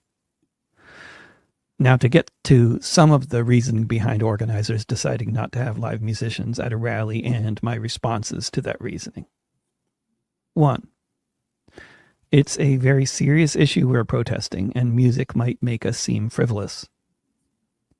The music industry has been promoting frivolous music for most of its existence in their music charts and radio stations, etc., which has colored the general perception of what music is all about. But around the world, they still know, and in social movements all over every continent, you'll traditionally and currently find music at the core of things. The U.S. in recent decades is an outlier as far as that goes. This very much includes the very places we may be protesting about. The Palestinians and others across the Arab world love music, and great politically charged music is everywhere at protests across the Arab world, and in society generally, where singers like Fairuz and poets like Mahmoud Darwish are household names. Yeah, and this is very true, right? The idea that music is lighthearted or unserious. I mean, it is a matter of reading the room, so to speak. You know, if you're having a very serious rally about a very serious issue, you don't want to play a song that's lighthearted and jokey, but there are plenty of very serious songs. And what he's saying about the Palestinians, what he's saying about protest movements around the world, yeah, the Palestinians are always singing. I remember when I was in a college class years ago, we were learning about Layla Khaled, was this, Palestinian resistance fighter who hijacked some airplanes. And there were two Palestinian guys in the class. And together, just as soon as her name was mentioned, they just spontaneously started breaking into song, Arabic singing, a song about Layla Khaled. And that revolutionary movements around the world always have music. That's just a big part of them. So the idea that music is offensive or it's always lighthearted, music can be very serious. So 2. Having music at a protest seems so antiquatedly 1960s throwback. In the US and in some other countries, music at protests, or just politically oriented music generally, is associated with the 1960s. In the popular imagination, this is a negative thing because the 1960s are associated with things like hedonism, frivolity, utopianism, drugs, sex, and rock and roll. I and others would argue that the creation of these negative impressions about the 1960s and how deeply the movements of the period were connected to music and art has been a concerted effort on the part of the powers that be to put the genie back in the bottle and overcome Vietnam syndrome in all of its various forms, including the cultural one. Also, The 1960s was the last era of truly massive-scale social movement action that was heavily covered by the media, so we still associate the very act of protesting with the chants and songs we learned from the movies about the period. Yeah, and he's right about this, because the idea that only the 1960s had music. I mean, look, Joe Hill was in 1910. That was long before the 60s. 1930s, they were singing. The abolitionist movement, the abolitionist movement had loads of songs. The song Amazing Grace, which is one of the most beloved American hymns, was an abolitionist song, right? Lincoln and Liberty too. And, the abolitionist movement had singing. The idea that the only thing that makes the 60s really unique is that protest music was marketed as such, right, in the 1960s. Usually protest music was not promoted in the mainstream culture, but in the 60s, there was you had Bob Dylan, and protest folk was kind of marketed. And so that's why in our public mind, we might associate it with that. But it's, protest music is much wider than the 1960s. And a lot of it is very different, right? A lot of it, protest music from the 60s has a weird hippie pacifist tone. Not all protest music is like that, right? A lot of the best protest songs have a different tone to them.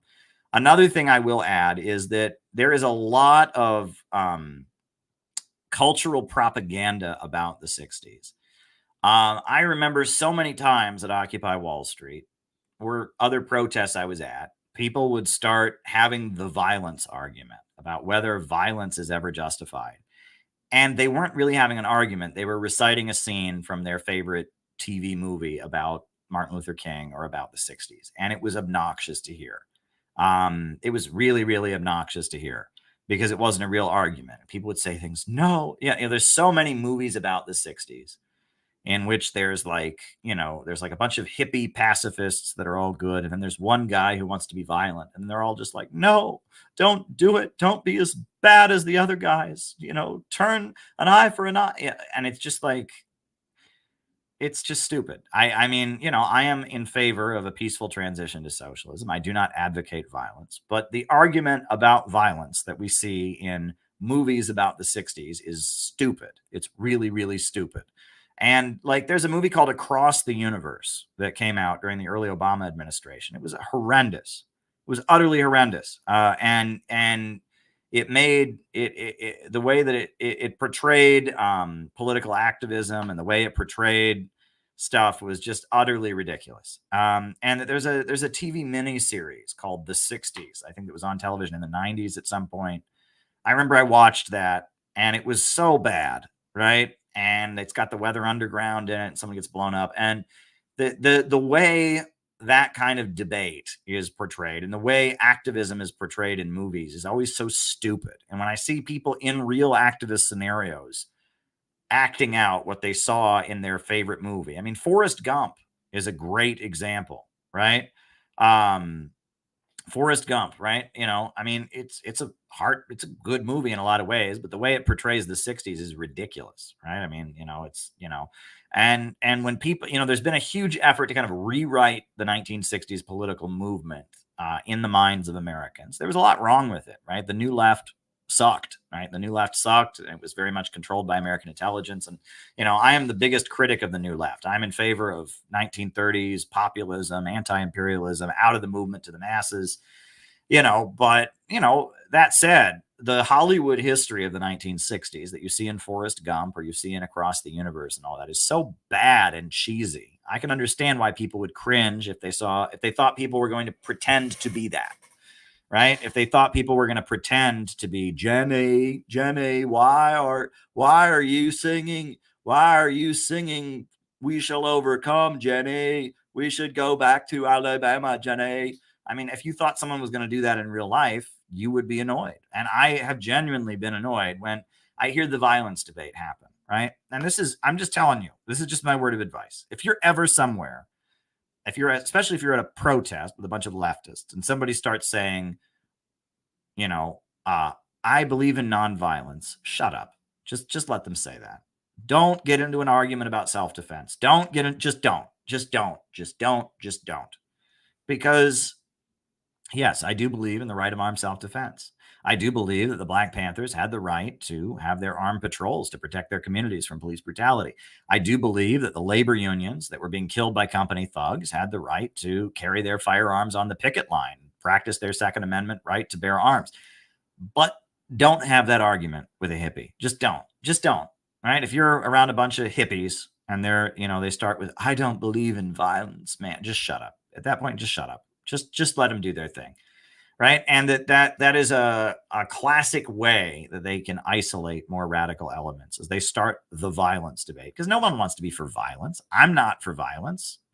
And if you can be put in the position where you sound like you are advocating violence, you can be isolated. Right. It's a very, very good way to isolate people. I witnessed this on many occasions at Occupy Wall Street, at different activist stuff, where the anti-communist forces would start a violence debate, right? And just change the subject. Just go, yeah, violence is awful. I'm against violence. And just change the subject. Just don't go there. That is my advice to you. Because, first of all, you don't want to look like you're for violence, because we're not for violence. We're for a peaceful transition, right? And we're not for violence. So just don't, the question of, do people have the right to defend themselves if they're being attacked? Did labor unions have the right to take up arms and defend themselves, right? Do the people of various countries around the world that are engaging in national liberation have the right to defend themselves? Absolutely.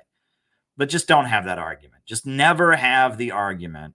Never have the violence argument. That's my thoughts. And when people start having the violence argument, I just sit there and go, oh God, just shut up. Because it's never an argument. It's never a real argument. It's always LARPing their favorite 1960s movie. Jenny, why are you being violent? Why are you being violent if it's an anti-war rally, Jenny? I mean, just don't. Right? You'll be just as bad as they are. Oh, it's just, there's Billy Jack. You ever see Billy Jack? Right?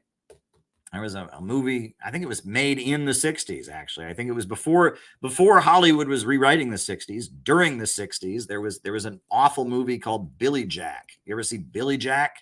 Right? I'll put the trailer for Billy Jack on, right? Billy Jack, right? It's a movie about the 1960s, about this Native American karate expert who's dating a pacifist hippie woman, and she's being beaten up and attacked by racists. And so he gets violent to defend her. And she's like, don't do it, Billy. I don't believe in violence. I don't believe in violence, Billy. You'll be just as bad as they are if you use violence, And he's like, no, you used to follow Martin Luther King. He got shot. You used to follow RFK. He got shot. Sometimes you got to be violent. No, don't do it, Billy. I just, it's just you just don't do it. Just don't, right? And that's cringe. And so I understand what David is getting at. About not wanting to reenact the Billy Jack, the Forrest Gump, and I'm with David. Anyway, back to David. 3, there's not enough time, and there are too many people we want to have speak. There are good reasons why organizers of a rally would want a representative from each of the different groups that may have been promoting the event to speak at it. From a certain perspective, that makes good sense. From the perspective of the impact of the rally on the assembled crowd and the prospect for the rally to be a movement building and community building exercise, this orientation tends to be disastrous and tends to lead to the cutting out of the music from the program. The question should not be how do we pack in all of these speakers, but how do we create a rally that will be memorable, powerful, moving, and community building? For a rally like that, as we see around the world currently and historically, most of the program should be music or other artistic forms of expression rather than speeches. 4, we don't have any politically oriented musicians around here. If the whole program can stay on message, that can be a really powerful thing. But if the only way to do that is to not have any live music, it's probably not worth what you sacrifice by not having any music. You can instead focus on involving good musicians, professional sorts, who are sympathetic to the cause. See what they come up with. If they know they're singing at a rally about a certain issue, They'll very likely come up with a cover song from somewhere that's relevant. You can encourage them to do that even. 5. That is true. Musicians, especially like amateur musicians or musicians that are up and coming, they love an opportunity to perform, right? Unless you're having a rally about an issue that is just so atrocious they don't want to be associated with it, which nowadays there's more cancel culture, so it might be harder. But for the most part, if it's for a cause that has some level of popularity, you can find someone to play at it. And the music is good just to be a break in the speeches, just to be a break in the program. It's good for that. It doesn't have to be, music that is on point necessarily. It can be a sweet love song or something like that, right? It's just, it's just good to have music. So there you go. There you go. All the politically oriented musicians around here are preachy and cringe. Along with all the great musicians out there, there are also a lot of bad ones. As with programming any other kind of event, it's good if the people organizing it have an idea about the quality of the performers they might be involving in the thing. Just because someone wrote a political song doesn't mean they should be playing at your rally. You can still discern whether the individual is capable of tuning their instrument and moving from chord to chord with ease before you ask them to sing at a rally. If the only politically oriented musicians around can barely play an instrument and the songs they write are the verbal equivalent of beating someone over the head with a bat, skip them and have some other music in the program that may not be as on message, but is going to get the crowd moving a bit. That was good. That was hilarious. Yes. Yeah. Just like any other, you don't ask someone to speak if they're a really bad speaker. You don't ask a musician that's really bad. You find someone who's good. 6. The musicians might go off message. Is it such a disaster if there might be a variety of perspectives represented on the stage? How much control do you think is necessary over every aspect of the messaging here? In general, the concept of artistic license is a very good one, and one that a lot of people are familiar with. Give them a break. As long as you didn't accidentally end up with some patriotic pro-war Nashville act, they probably won't go too far off message, and if they do, chalk it up to artistic license. If they're good musicians and they're thematically in the ballpark, the overall impact will be positive. Yeah, and like I said, the music doesn't have to necessarily always be on point, right? And it's good to have a variety of perspectives. But listen, I saw that we've gotten a huge amount of Rumble rants that have just come in. So I am going to let you all go subscribe to David Rovik's channel and pick this up later because I have got a lot of questions to answer. And I do Rumble rants first. I see there's a number of them that have come in on questions that I actually have a lot to say about. So why don't we start? I'll start with the Rumble rants. Then we've got 5 super chats to answer. And so if you got more things you want me to talk about, more super chats, more Rumble rants, keep them rolling in. But I will start answering people's questions now. So first ones, have you heard of the book From the Bullet to the Ballot by Jacoby Williams? It's about Fred Hampton and the Rainbow Coalition. I have not heard about that book, actually. That sounds like a book I should read. The books that I have read on the Black Panther Party are Black Against Empire, which is very good. I read the best book I ever read on the Black Panther Party was called We Want Freedom, A Life in the Black Panther Party by Mumia Abu-Jamal. That's a very good book. We Want Freedom, A Life in the Black Panther Party by Mumia Abu-Jamal. Mumia Abu-Jamal is a prisoner. He's a political prisoner. And he wrote a book that was half history of the Black Panthers and half his own experiences as someone who was a teenager who was in the Black Panther Party. And it's very good. If there's a book I would recommend on the Black Panthers, it would be this one. And he goes into great detail about the community programs. They had ambulance services. It was not just the free breakfast program. They had so much, and he goes into great detail about it. I actually learned a lot from this book. That I would recommend this book. But that sounds like a great book that you just recommended. It's called From the Bullet to the Ballot. From the Bullet to the Ballot. I will check it out. From the Bullet to the Ballot, the Illinois chapter of the Black Panther Party and Rainbow and Racial Coalition Politics in Chicago. Sounds very interesting. There's a lot of good scholarship on these kind of historical topics. So that sounds great, and I will check it out. I will say that the free breakfast program that the Black Panthers did was declared by the FBI to be the greatest threat to the internal security of the United States because they were providing a service. And the reason Richard Nixon created the breakfast program, the federal breakfast program in schools, was to get kids away from the Black Panthers. And that survival pending revolution turn that the Black Panthers took was very important. The Black Panthers, when they started, they were kind of a theatrical organization. They did their armed patrols and they carried guns in a very public way to get attention for themselves. Then after that, the question was, where do we go? And the guy named Eldridge Cleaver, he launched a terrorist left adventurist campaign and fled the United States. And then Huey Newton, he led the Black Panther Party to launch what they called Survival Pending Revolution, which was a huge amount of community programs in the Black community. The Black Panthers kept going. It was the early 80s is ultimately when the Black Panthers disbanded. But, throughout the entire 1970s in Oakland, California, and in certain places, the Black Panthers had a lot of influence and a lot of strength. They had a base. I always tell people, if you want to learn about communists in America, really, there's only two groups you should bother reading about: the Communist Party USA in the 1930s and the 1940s and 50s, and the Black Panthers of the 70s. That's it. All the other groups, they may have done one thing here, they may have done something else, but ultimately they never really accomplished very much. There's two groups that accomplished anything, that had a base among the public, and the Communist Party and the Black Panthers. So there you go. The next question is from Chow Chow Kathy. She says, why is Stalin considered the most propagandized person in history, as it's mostly Western propaganda against him? What is most common?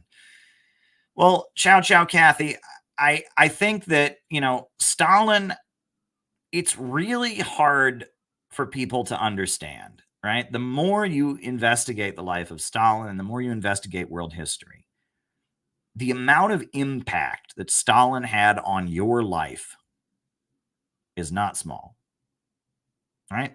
We would not have Social Security in America if it wasn't for Stalin. If you've ever had an auto worker or a steel worker or someone in your family who got a good paying union wage, those good paying industrial jobs that used to be there, they all came from Stalin. It was because of Stalin and what the USSR did and the labor movement and the Communist Party USA that was aligned with Stalin that those industries were unionized, and the sit down strikes and all of that was all because of Stalin. The civil rights movement was because of Stalin. And I've told people many times about the newspaper in my little town. Take that, Uncle Joe. When the first Black family bought a house in Orville, Ohio, they had an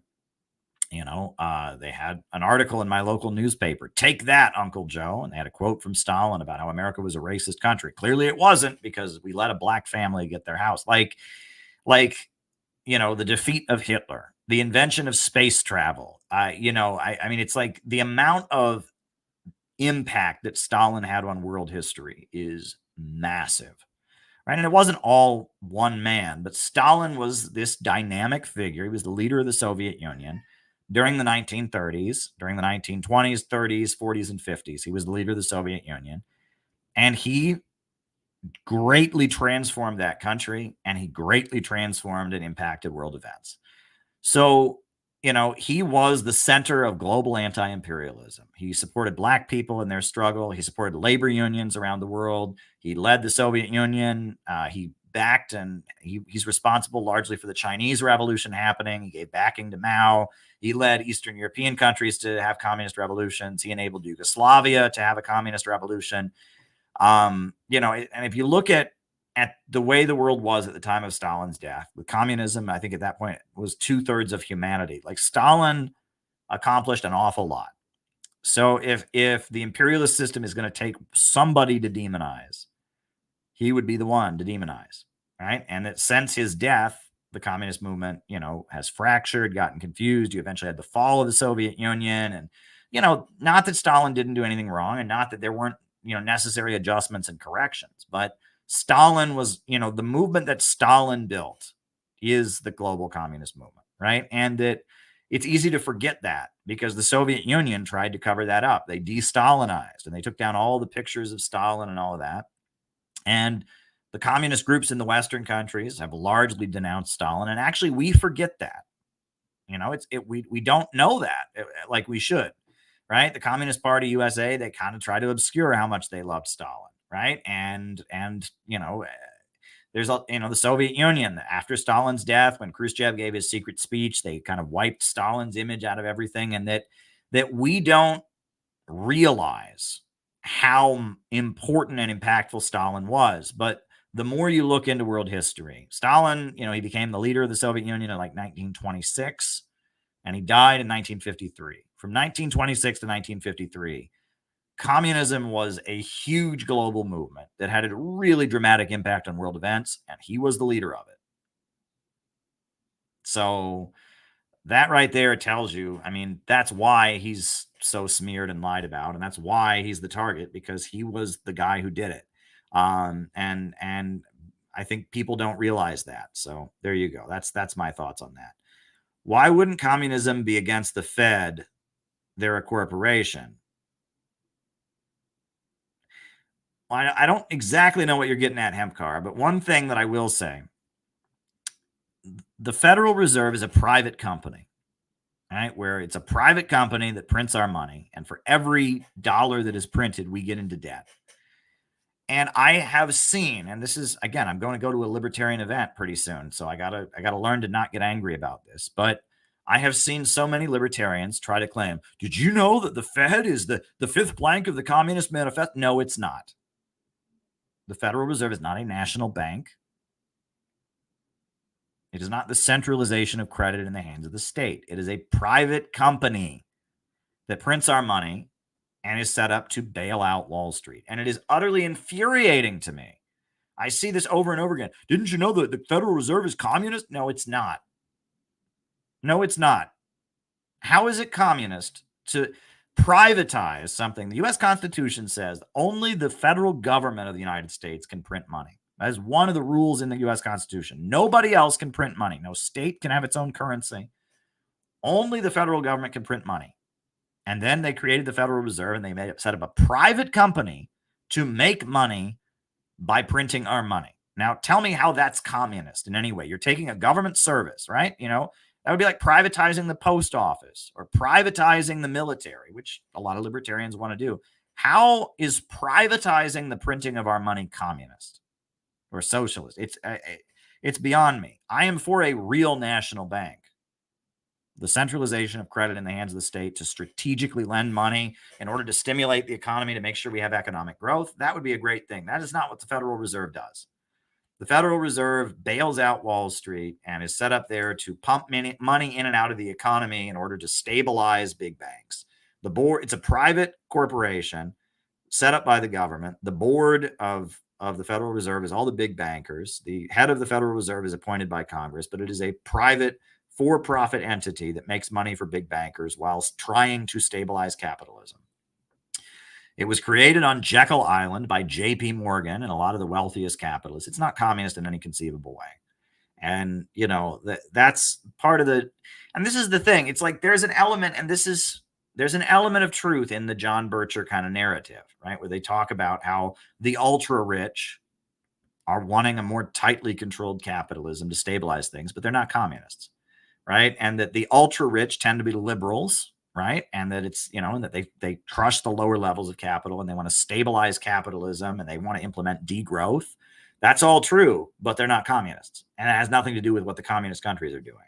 So, the John Birch kind of narrative is important. And that's why I give Lyndon LaRouche credit. And somebody asked about LaRouche. And I mean, I've answered that so many times. I'm probably just going to link them a video, but I will say in our new textbook, there is a section called The Case of Lynn Marcus, where I do give credit to LaRouche, because LaRouche seems to have taken what was true in the far right narrative about, the private foundations and about the ultra rich and Malthusianism.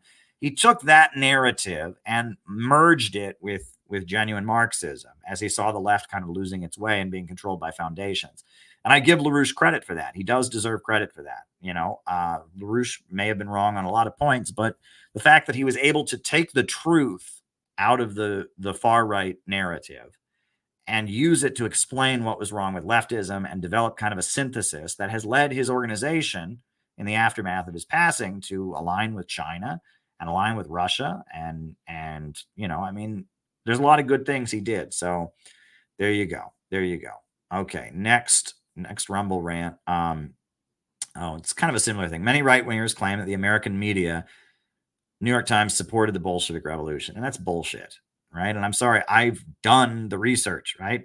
I have gone and actually read those newspapers, when the Tulsa massacre happened in Oklahoma, right? In Oklahoma, they called it Black Wall Street. There was a city where a lot of black-owned businesses happened, and it was destroyed. And the New York Times said, well, that's okay because there were Bolsheviks there. There were Bolshevik agitators, right? I mean, Eugene Debs was thrown in prison for giving an anti-war speech, and the New York Times justified it. They said, well, he was talking like a Bolshevik. He sounded, and all the coverage in mainstream media in the 1920s, especially in the early teens, right after the Bolshevik Revolution, was the Bolsheviks are a bunch of, bomb-throwing murderers and terrorists and extremists. They're launching red terror. They're killing people.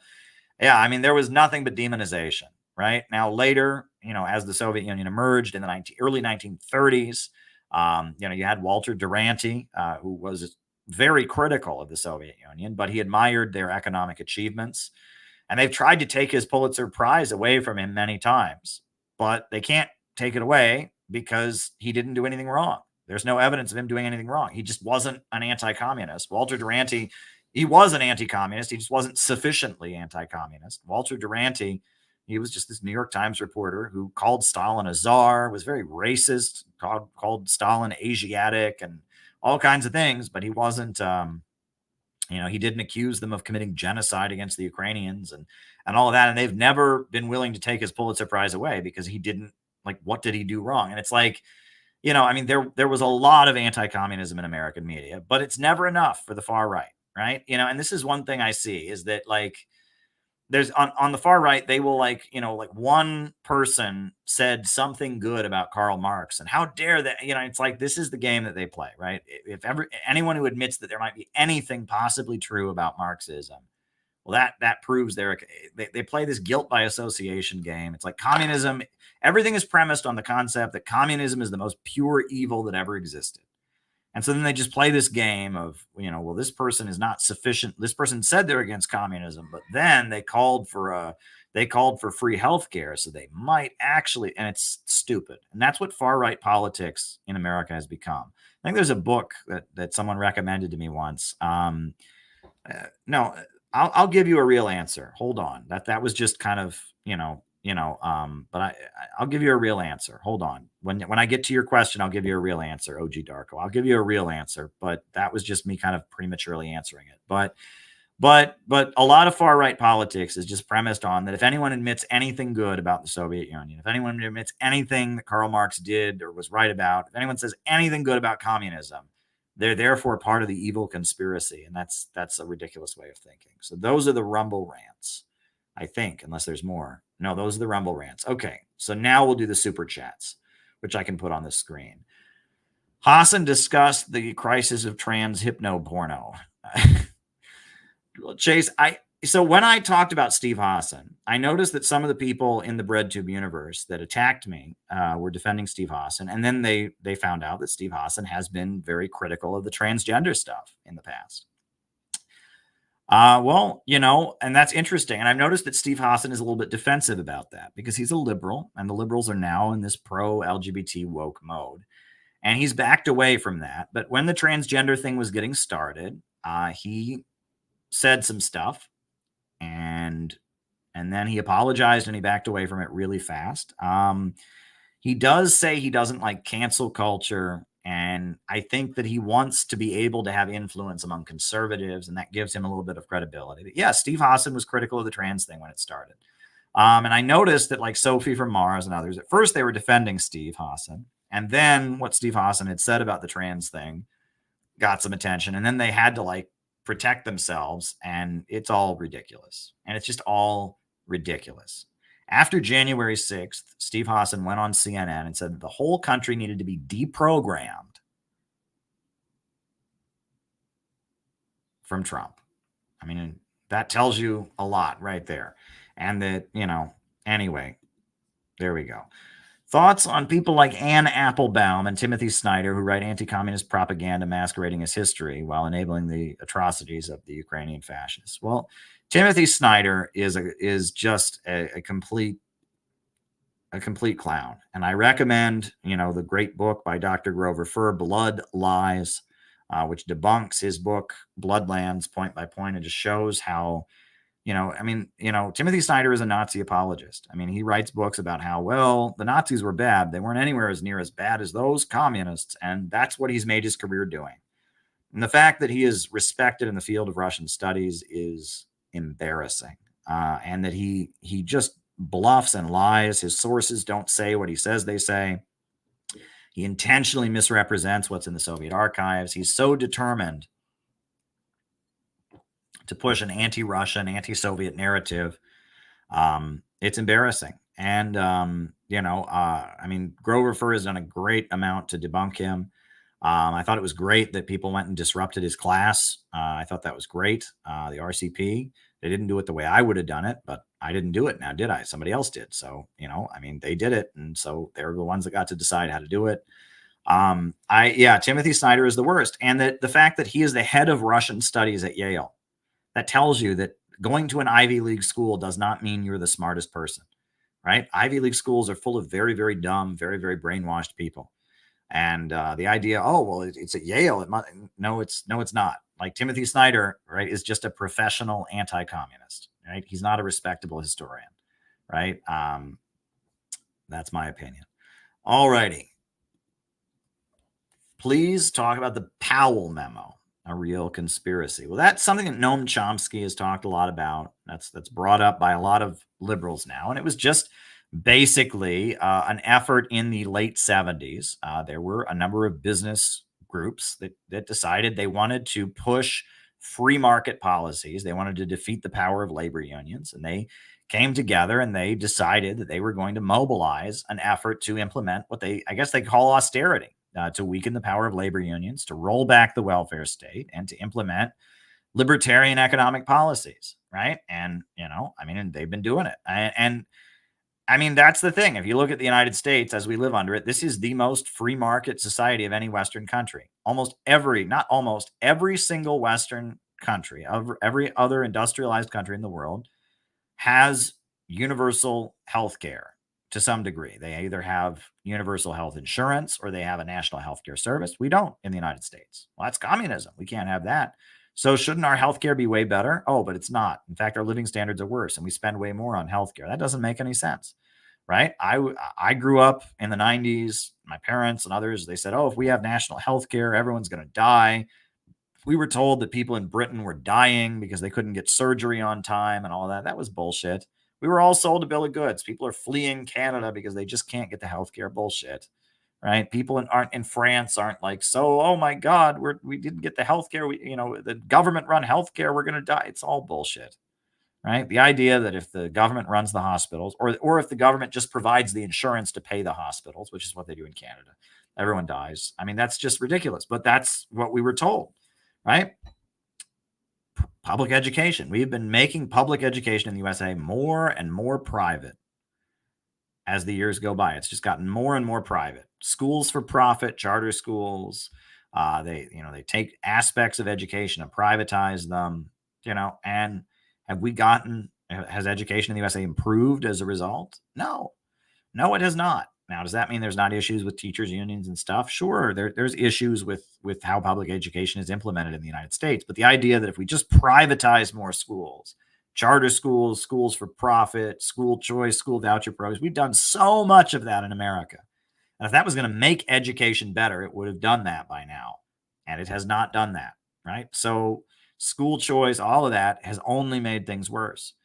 We privatize our military. We have private corporations fighting our wars. Libertarians should love the United States. It is the most free market country of any Western country. We've got schools for profit. We've even got private prisons in America. Prisons for profit, right? It's always better if a private company does it, right? Big government. Oh, you can't have government like locking people in jail. Let's pay a private company to lock people in jail and they'll get paid per prisoner. What could possibly go wrong with that? Right? Let's have a private company form a military that could fight our wars, right? What could possibly go wrong with that? Chris Shipley agrees with me.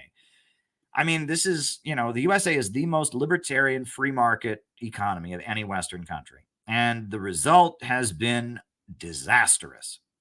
Our roads are unpaved. They're unpaving the roads in 27 different states. Our water's not being purified. We've got a prison industrial complex. We've got an opioid epidemic because doctors were being pushed to overprescribe opioid medications and private insurance companies. And oh, God, we have got a really bad situation on our hands. And if free markets were the answer, we'd be doing great. If the answer was just the market, just naturally market magic, it always gives the best solution. Private companies always do better. We would be in a much better state, and we're not.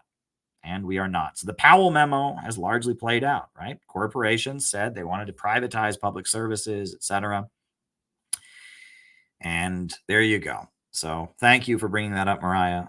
The Powell memo is very important. And, it was a turning point in implementing free market policies. And, part of what enabled that to happen was the left pivoting to talk about identity politics. And the Carter administration was that was the synthetic left in power. The Democrats prior to that had been like economic populists. They had been like Rooseveltian. Jimmy Carter was the first Democrat who was a product of the new left, right? And he met with LGBT groups at the White House, and he convened the women's conference to talk about feminism, but he was a degrowther. He was against nuclear power, and he sent abscam. He sent the FBI to do abscam to frame up members of Congress that were believers in industrialization and such. And there you go. All right. So OG Darko says, I've seen people throw you, Midwest Marks, Haas, and Hinkle together as LaRoucheites.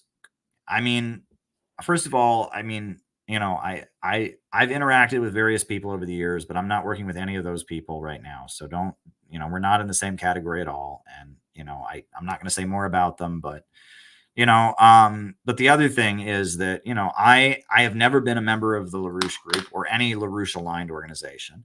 I have clearly stated where I disagree with LaRoucheism, but I respect them and I draw from some of the LaRouche understanding. And in our new textbook, there's a section, The Case of Lynn Marcus. But I will pull up the video. I made a video. What is LaRoucheism and why do I disagree? And I made a video on this very issue. And this is the video you can show people where I explain what LaRouche believed and where I don't agree with it, right? I think LaRouche was right about a lot of key things.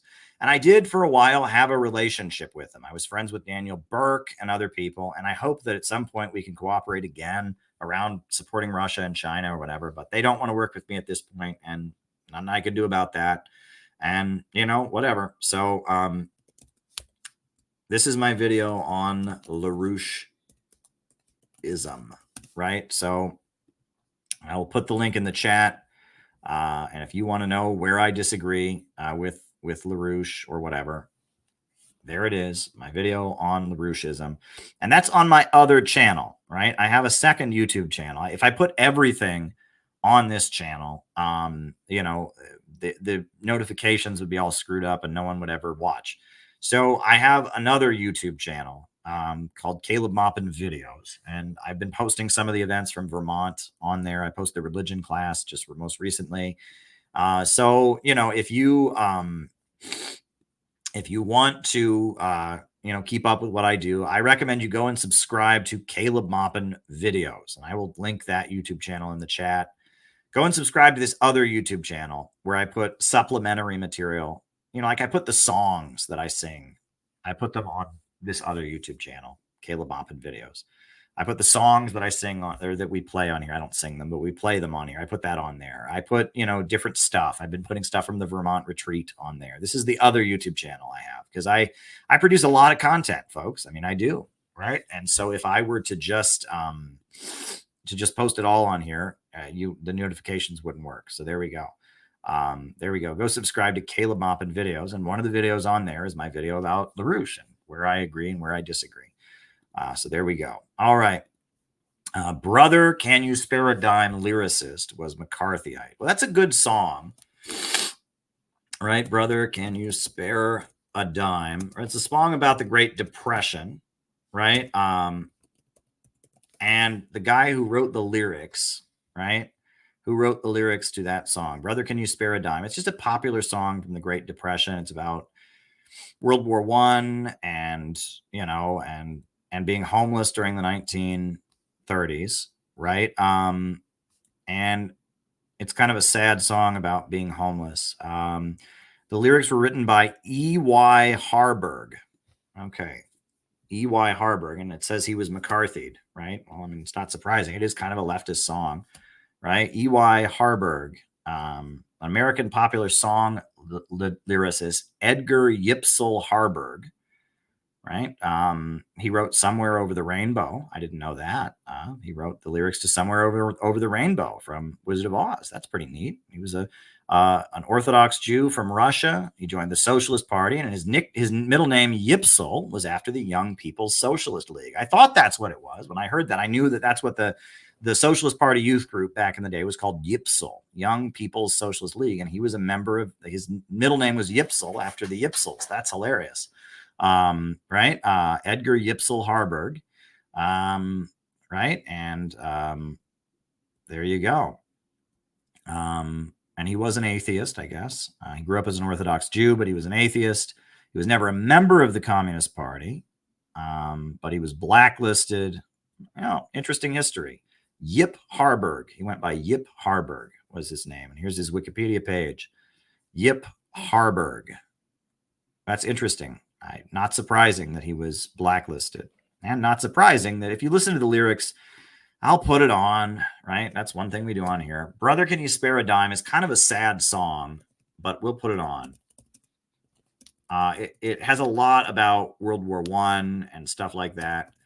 It's a song. It doesn't like have a revolutionary message, I wouldn't say. It just kind of talks about, you know, the betrayal of the working class, how the working class goes out to fight the wars and, you know, and gets left behind, right? That's the main thing that I take from the song. It's not a, I wouldn't call it a revolutionary song so much, but it does kind of, it has a class conscious message. Let me put it that way. It's a class conscious song. So I will put that on, right? Again, my downloading software is not working as well as it used to, but no, it seems to be working. Well, let's see. It's about halfway.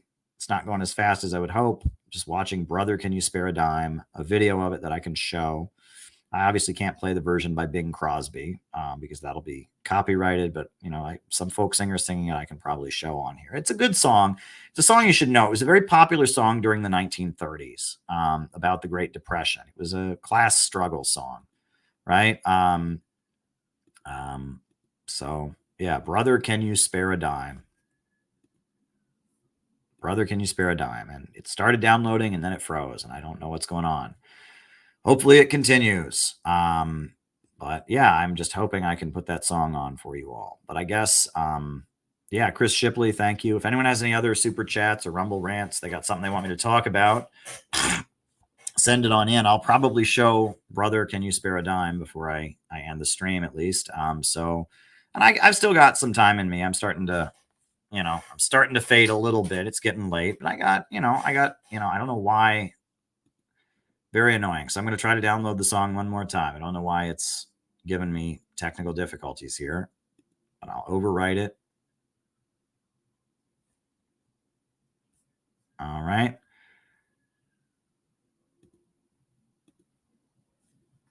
Okay.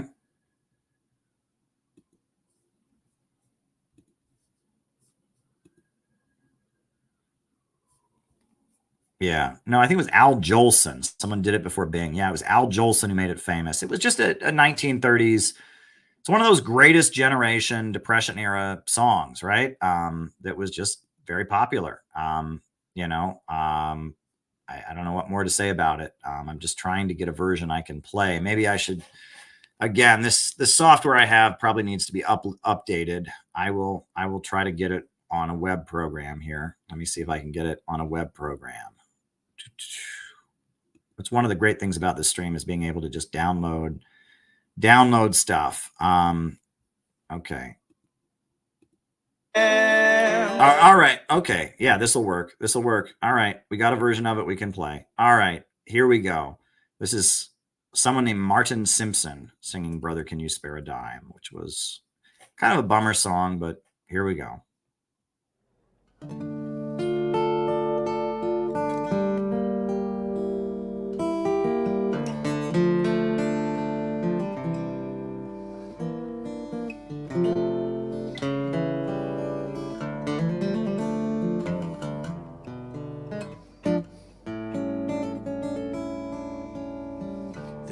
used to tell me I was building a dream, and so I followed the mob. When there was earth to plow or guns to bear, I was always there right on the job. They used to tell me I was building a dream with peace and glory ahead. Tell me, why should I be standing in line waiting for my bread? Once I built your railroad, I made it run, I made it race against time. Once I built your railroad, now it's done. Brother, can you spare a dime? Once I built a tower to the sun, brick and rivet and lime. Once I built the tower, now it's done. Brother, can you spare a dime? Once in khaki suits, gee, we looked swell, full of that Yankee Doodle Dum.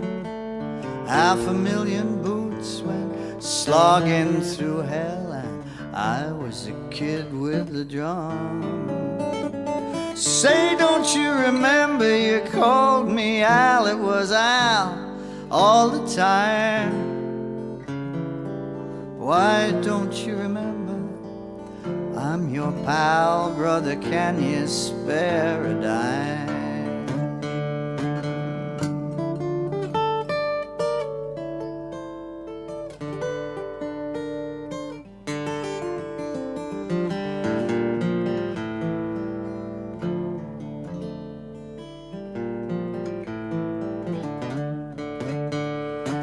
Once in khaki suits, gee, we looked swell, full of that Yankee Doodle Dum.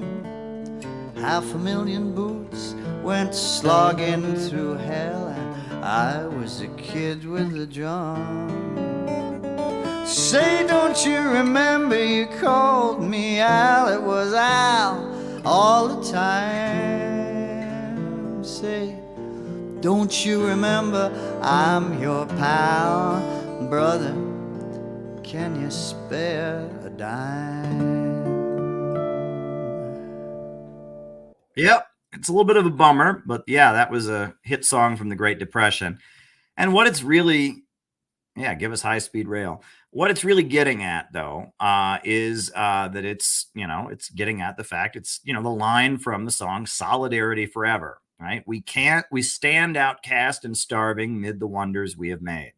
The working class built this country, and then now they're impoverished. But it's more than that. It's the more wealth that gets produced, the poorer we get, right? And that's the problem of overproduction, the irrationality of the capitalist system. We built, and our ability to produce becomes more and more efficient, and so we get poorer as a result. Technology and abundance creates poverty. That's the irrationality of the capitalist system, right? And that's the problem that Marx talks about, right? And that again, that's what I've talked about so much, and and here I'll just put the video on, socialist math. I'll put that on, and then we'll put on Solidarity Forever, because we want to talk about why these kinds of economic crises happen, right? We want to be talking about these things, but we also want to be optimistic. I find that song to be a bit of a bummer, right? It's about the fact that people were homeless, and after they fought in World War I, and after they were so hopeful about the American dream, everything seemed to fall apart. It's kind of a pessimistic, sad piece, right? And it's not really the message people necessarily need. I mean, it's just like, wow, we thought everything was great, and it actually sucks. And it's the problem of overproduction. That's what we really want to get across. So I will put on Solidarity Forever first.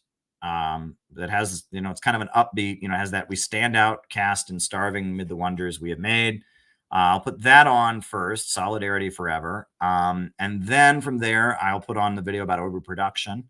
But if anyone else has any more super chats, and the night is still young, I can take a few more. Here we go.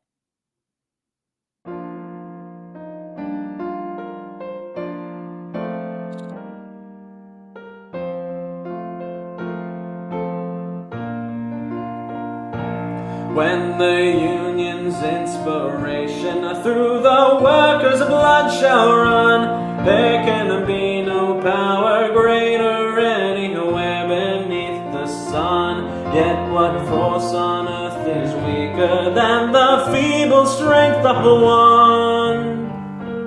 But the union makes us strong.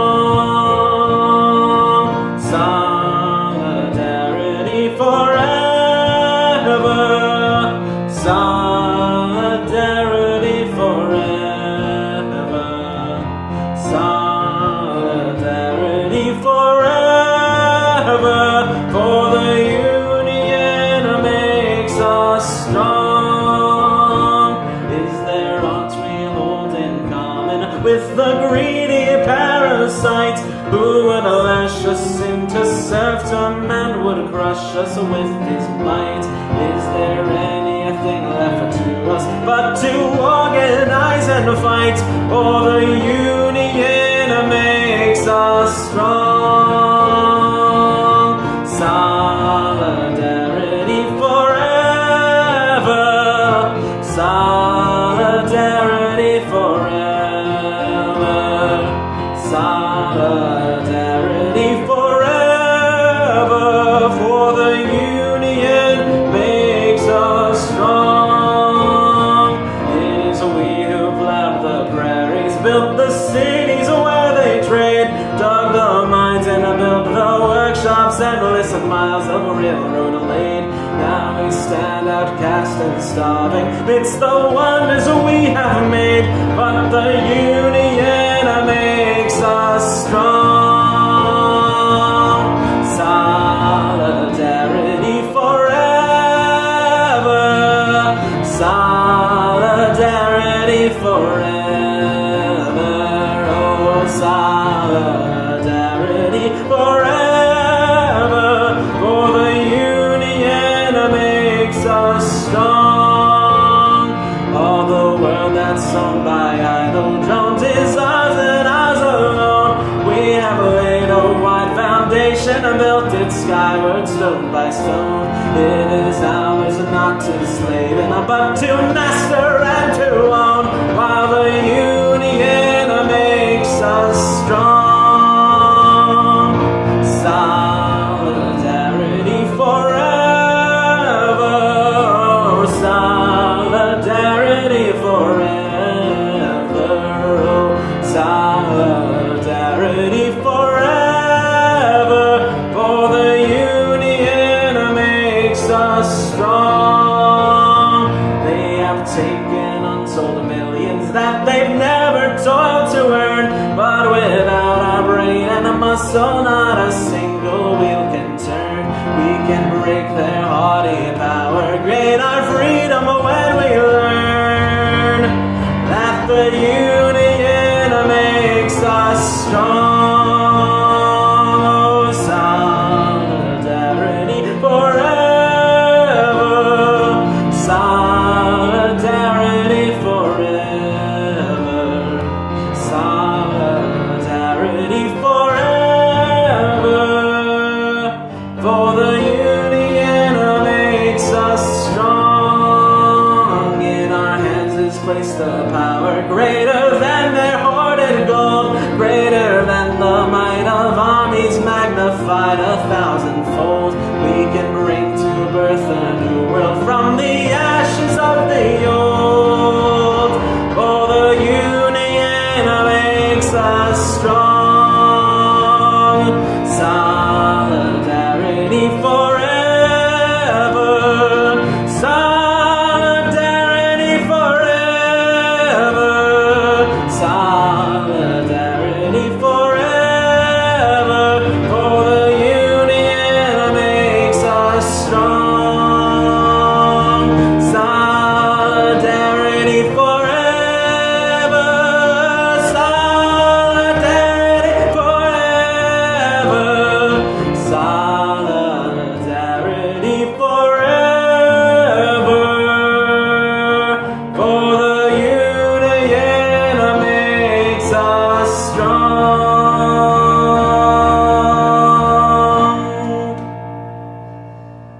Yeah. So there you go. Classic labor song about, the fact that, the working class built the world, and eventually the working class has to seize control of the means of production. And we need to organize the economy in the interests of public good and not the profits of a wealthy few. So recently, Joe Biden, he called out China for producing so much. It's like, how dare you produce so much, China? And it's not really that China produces so much that he's mad about. It's that people are buying it from them and not buying it from American corporations, right? And it also is because Biden is trying to stabilize the global capitalist economy by drastically reducing consumption and destroying the means of production, right? Biden is a Malthusian, right? He believes that the answer to the economic crisis is degrowth. And so China is not, they don't have the problem that we have. People don't become poorer in China because technology advances. People don't become homeless because there are too many houses. People don't become hungry because there's too much food. So China's churning ahead, creating wealth. They produce half the steel in the world. They make phones and all of that, and they don't have a problem. And the more wealth that China creates, the more people rise out of poverty, and wealth and technological progress and production walk hand in hand because they have a rationally organized economy where profits are not in command. Whereas Biden is trying to save capitalism, right, by implementing degrowth. He's trying to stabilize the capitalist system with destruction. It's kind of similar to what was done during the Great Depression, right? During the Great Depression, one of the first things that was done by Franklin Roosevelt to try and save the U.S. capitalist economy, right? One thing that was happening was that there was so many cattle in the United States and the price of beef was dropping. So what did Roosevelt do? He sent men from the U.S. Department of Agriculture to go out and kill half the cows in the country. And so they went around to all the different farms and they took the cows and they killed them and they put lime on their bodies and buried them so that no one could dig them up and eat the meat. They had lime on them, so it was poison. Why would they do that? Why would they kill half the cows in the country? Well, that made the price of beef double, right? And it saved the agricultural sector. And that is what capitalism, I mean, when it's in an economic crisis, the only thing that they can do to try and stabilize the system is engage in mass destruction of productive forces. And that's the basis of fascism. Fascism is an attempt to save capitalism with degrowth, to resolve a crisis of glut, a crisis of overproduction with mass destruction, right? That's why the U.S. government, for example, buys billions and billions of dollars worth of cheese and buries it in a cave in Missouri to keep the price of dairy high, right? And there's many examples of this. This is how the capitalist system, if you are trying to resolve a capitalist crisis, but you don't want to change how the means of production function, you have no choice but to destroy the means of production. And that is what Biden is trying to do. And China's not playing ball with it. Why should China save a system that hasn't, they've broken with it? China can keep getting wealthier as they produce more. So there we go. But anyway, here's the video on overproduction, right? A lot of people think overproduction. This is, I got to tell you this. The problem of overproduction, as Marx explained it, is not there's too much stuff. That is not what it is. It's that the worker cannot buy back what he produces. It's that the economy comes to a grinding halt because there's too much abundance. That's not rational. Overproduction means a limit to growth. It holds back human progress. And I'm so frustrated. Every time I talk about overproduction, somebody who doesn't like me will be like, oh, I thought you were against degrowth, but you're talking about overproduction. They don't know what it is, right? The problem of overproduction is an irrational aspect of the capitalist system that prevents growth. It's a situation where growth causes people to become impoverished. So here's the video on overproduction and all of that I made. This is from Peter Coffin's great documentary he made about CPI. Here we go. Explain what needs to be explained, what used to be considered Marxism 101, about why it is that our Western capitalist economy is crashing and burning. And in order to do that, I'm going to have to do some math. And I hate math. You know why I hate math? Because I grew up in America. I went to public school in the United States of America, so I am going to, at risk of embarrassing myself, because math was never my best subject, I am going to do some mathematics here on the board for you to explain the problem. I very much enjoyed Caleb's speech. So if you are creating a product, right, if you're a factory owner, you're making a product, you are going to need the material through which that product is made, the manufacturing materials. So that'll be A. The simple equation you put forward to explain the crisis of overproduction and the falling rate of profit. And you're probably going to need to transport the product to where it's sold. That's B. It broke down where your money goes. You're also going to have to pay your labor costs. Labor costs are represented by C. Explanations of those concepts that people are able to understand. Then when consumers purchase the product, they're going to pay a final price. And that final price is D. However, there's a problem with that. I like the fact that he framed it that way to make it very clear. Which is that the capitalist can't change how much A costs. He can't change how much B costs. So the profit of the capitalist can only be extracted from the value put into it by the worker. And this is the basis of Marxism, the understanding of surplus value. I've never seen it explained so simply anywhere. I've never been able to explain it that simply. So C, the labor value, is divided. You have C1, which is what the worker actually gets paid. And then you have C2, which is the profit that the capitalist makes. And it all adds up to D, which is the final cost of the product.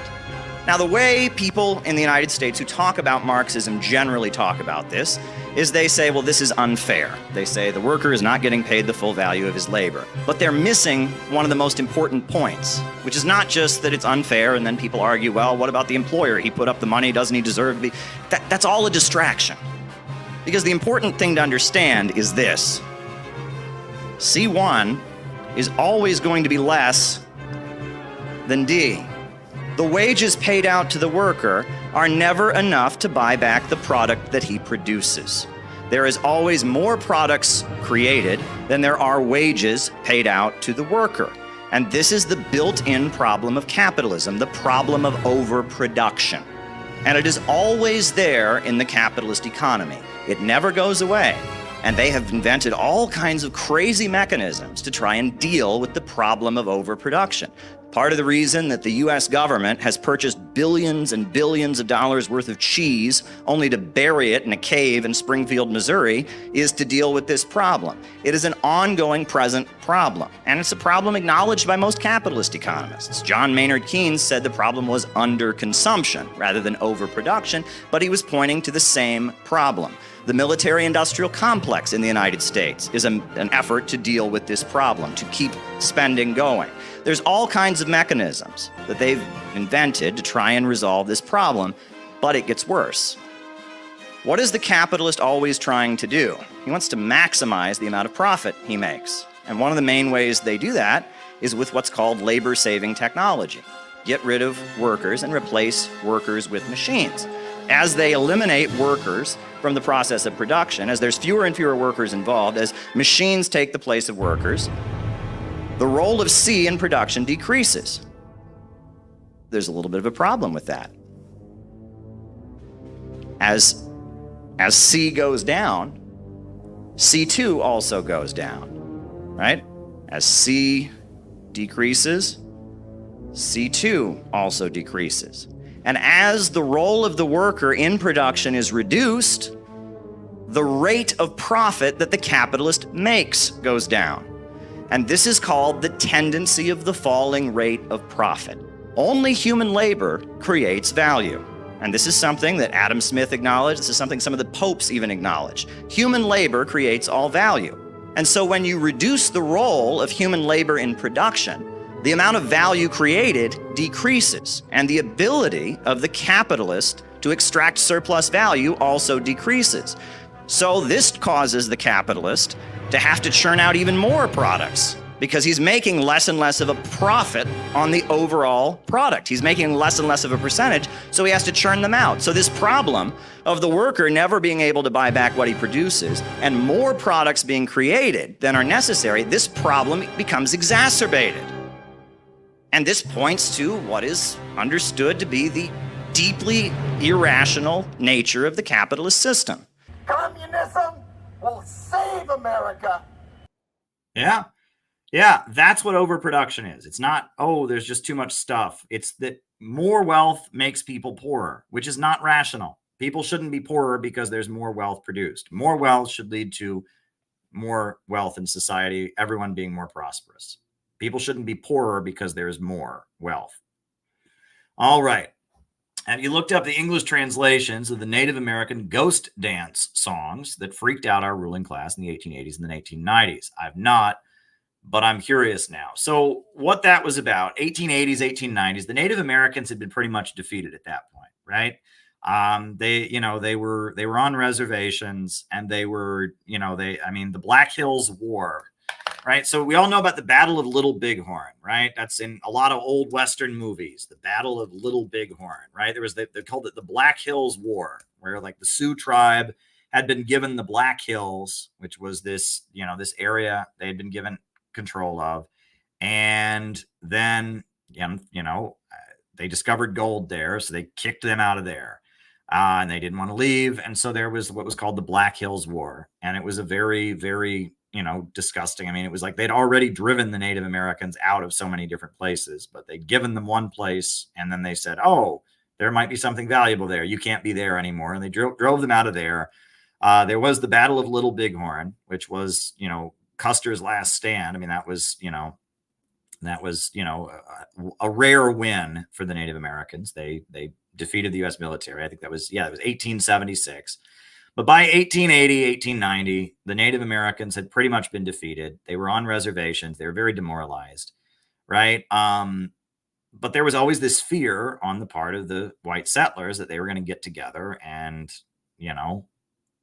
fight back or something. So the ghost dance movement started, right? The ghost dance movement started, and it was the spirit dance or the ghost dance began. And it was this religious movement that started among Native Americans, and they believed there was going to be some spirit or something that was going to come defeat the white people. It wasn't going to happen. Obviously, the Native Americans were being exterminated, and the ghost dance movement freaked out the white people. Crazy Horse was killed. Chief Sitting Bull, who was one of the Native American leaders who had negotiated with the U.S. government and was respected, they were freaked out by it. So they went to go arrest him, at his house, and they murdered him basically. And then there was the massacre at Wounded Knee, right? The massacre at Wounded Knee happened in 1890 in response to the ghost dance movement. That they, there was a group of Native Americans who had come to a place, and they were all putting their guns down to negotiate, and there was some kind of scuffle broke out, and they just killed all the Native Americans. It was horrendous incident. The massacre at Wounded Knee. 90 Native Americans were killed. So there were 31 American soldiers that were killed, U.S. soldiers, and 90 Native Americans were killed. And it was a horrendous incident, the massacre at Wounded Knee. And it was done in response to, the white people being freaked out by the ghost dance movement, and the ghost dance movement is tragic because it was like at that point, the Native Americans had been so defeated. They were never going to get America back, right? But then there was a religious movement that was formed, like maybe someday we can get our land back. And the white people were so freaked out by that it led to some horrendous massacres. It's just really a sad story. I mean, there's nothing more. I went to an Indian reservation. I worked on an Indian reservation when I was a teenager. I did some work out there with my church. I was a missionary on an Indian reservation. And I did community service. We weren't trying to convert the Native Americans. We were just there to help. We worked in a community center and stuff. And it's just a tragedy. I mean, I don't know what more to say about it. I mean, it's, Native Americans have been totally screwed by U.S. imperialism. And they've been subjected to genocide. And I don't know what more there is to say about it. I will say one of the most disgusting things I've ever seen is Dinesh D'Souza trying to say there was no genocide against Native Americans. That's ridiculous. And he says, well, they died of disease. No, they were intentionally killed. There were many places where there were exterminations of Native Americans. They gave smallpox blankets to Native Americans. They slaughtered them. You know, General Shivington said, what was it? Nits make lice. I mean, there were many. There was the ethnic cleansing, the forced removal by Andrew Jackson, where he basically passed a law that every Native American had to be on the other side of the Mississippi River. And, and they forcibly removed them with the U.S. military. The U.S. Supreme Court told Andrew Jackson he couldn't do it. And then he did it anyway. And he said, well, the Supreme Court can enforce it. It was completely unconstitutional, completely illegal. You can't, say all people of one race must leave this area. You can't do that.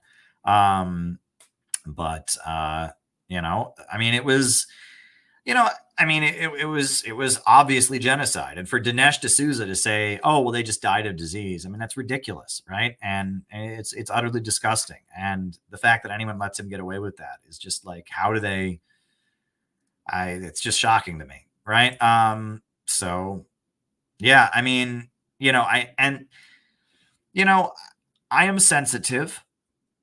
I understand that the American flag is a flag that has presided over many crimes against humanity in Vietnam, in Libya, against Black people. I don't deny any of that. And it's weird because there's these people that they have this like childlike triggered reaction to me, right? That, oh, he's a settler colonial. I'm not any of those things. Like, I do recognize that there is a deep spiritual problem in the United States, and that part of moving towards socialism is going to have to involve spiritual rebirth, right? That we are going to have to deal with a lot of the evil that exists here, right? I mean, this country, I tell the story. My grandfather, I was at his house and the screen door popped out and he said, God damn it, this house is built on an Indian graveyard. He was a Southern guy, right? That's how Southern guys tend to talk. God damn it, this house was built on an Indian graveyard. And, I was a kid. I didn't know what that meant. I was a little bit freaked out. I was thought, oh, well, there are ghosts in the house or whatever. But no, my mother explained to me, well, that's an old expression. If things break or whatever, or whatever, it's like poltergeist or whatever. Right. But then I thought about that. I thought about that years later. And I've said this whole country is an Indian graveyard, and it's an African graveyard, and it's a Vietnamese graveyard, and a Korean graveyard. It's a graveyard of Chicano people. The amount of evil that has taken place on these very shores, the amount of death and killing and stuff, the United States is cursed to some degree or other. And if we don't recognize that there is a deep spiritual curse that hangs over American society, we're being fools. But that doesn't mean we become national nihilists. That doesn't mean we can't love our communities and love our people, right? And the idea that the response to acknowledging the ugly history of America is that we just have to become edgy, I hate America, this is an evil, racist country. We're never going to change anything if we have that attitude, right? And that patriotic socialism is not a thing. As soon as I started talking about socialism and socialism with American characteristics, there was just this explosive internet denunciation of me. And I heard the most stupid things people would say. One of the things I saw, I kid you not, someone said, what happened the last time someone tried to combine communism with patriotism? And of course, they're referring to Hitler and National Socialism. Every place communism has ever been implemented, it was patriotic. Hitler was not the last time someone combined communism with patriotism. That is the most stupid, retarded, idiotic thing I've ever heard. Oh, what happened the last time someone tried to combine communism with patriotism? National Socialism. Oh my God. The communists in Russia were patriotic. In fact, Lenin even wrote an essay about how the prison house of nations, the Russian Empire, right? The prison house of nations, he was patriotic to it, and how they don't oppose great Russian patriotism. Lenin wrote a whole essay about how they're patriotic to Russia, even though they were against World War I, even though they're for self-determination of different nationalities. Lenin was a Russian patriot, and I will link you the essay that he wrote about why Lenin was a patriot to the Russian Empire. Right? So communism in Russia, and anyone who grew up under communism in Russia will tell you there was a huge amount of patriotism in the Soviet Union. They were very patriotic to Russia, right? So the idea that, oh, well, here's Lenin's essay about great Russian national pride, right? They were patriotic to Russia. Chinese communists are patriotic. Communists in Venezuela are patriotic. Communists in Cuba are patriotic. The idea that communists are not patriotic, the last time someone tried to combine socialism and patriotism was Hitler. That's just like the dumbest thing I've ever heard. You have to know nothing. You've never been to a communist country. Communist countries are patriotic. All the kids are wearing uniforms. There's flags everywhere, military stuff everywhere. Communist countries are ultra patriotic. They're ultra militaristic. These people who say these things, they're dumb and they don't know what they're talking about. Just because in America, being a communist is about being an edgy teenager and telling your mom and dad you hate them. That's not what it is on the majority of the goddamn planet, right? It is so dumb it makes you cry, says Jenny Lennon. You're right. It is so dumb, right? They have no idea what the history of communism is, right? And for them, being a communist is a way to tell their mom and dad that they're mad and that they don't want to clean their room. And so anyone who doesn't go along with that must be a Nazi. It's like this level of like brain rot. So many of the people that call themselves communists, I swear what they do is they listen to right-wing anti-communism and agree with it, right? Right-wingers say communists want everyone to be poor. And they're like, yeah, I do want everyone to be poor. Owning stuff is bad for the environment. And they're like, communists are unpatriotic. They're like, yeah, I hate America. I'm against this country. They just sit there and agree with every right-wing objection to communism. It is the dumbest thing I've ever seen, right? And they have no connection with what actual socialist and communist governments actually believe. It's just this childish, I'm everything you're against, mom and dad. It's so annoying. It is so goddamn annoying.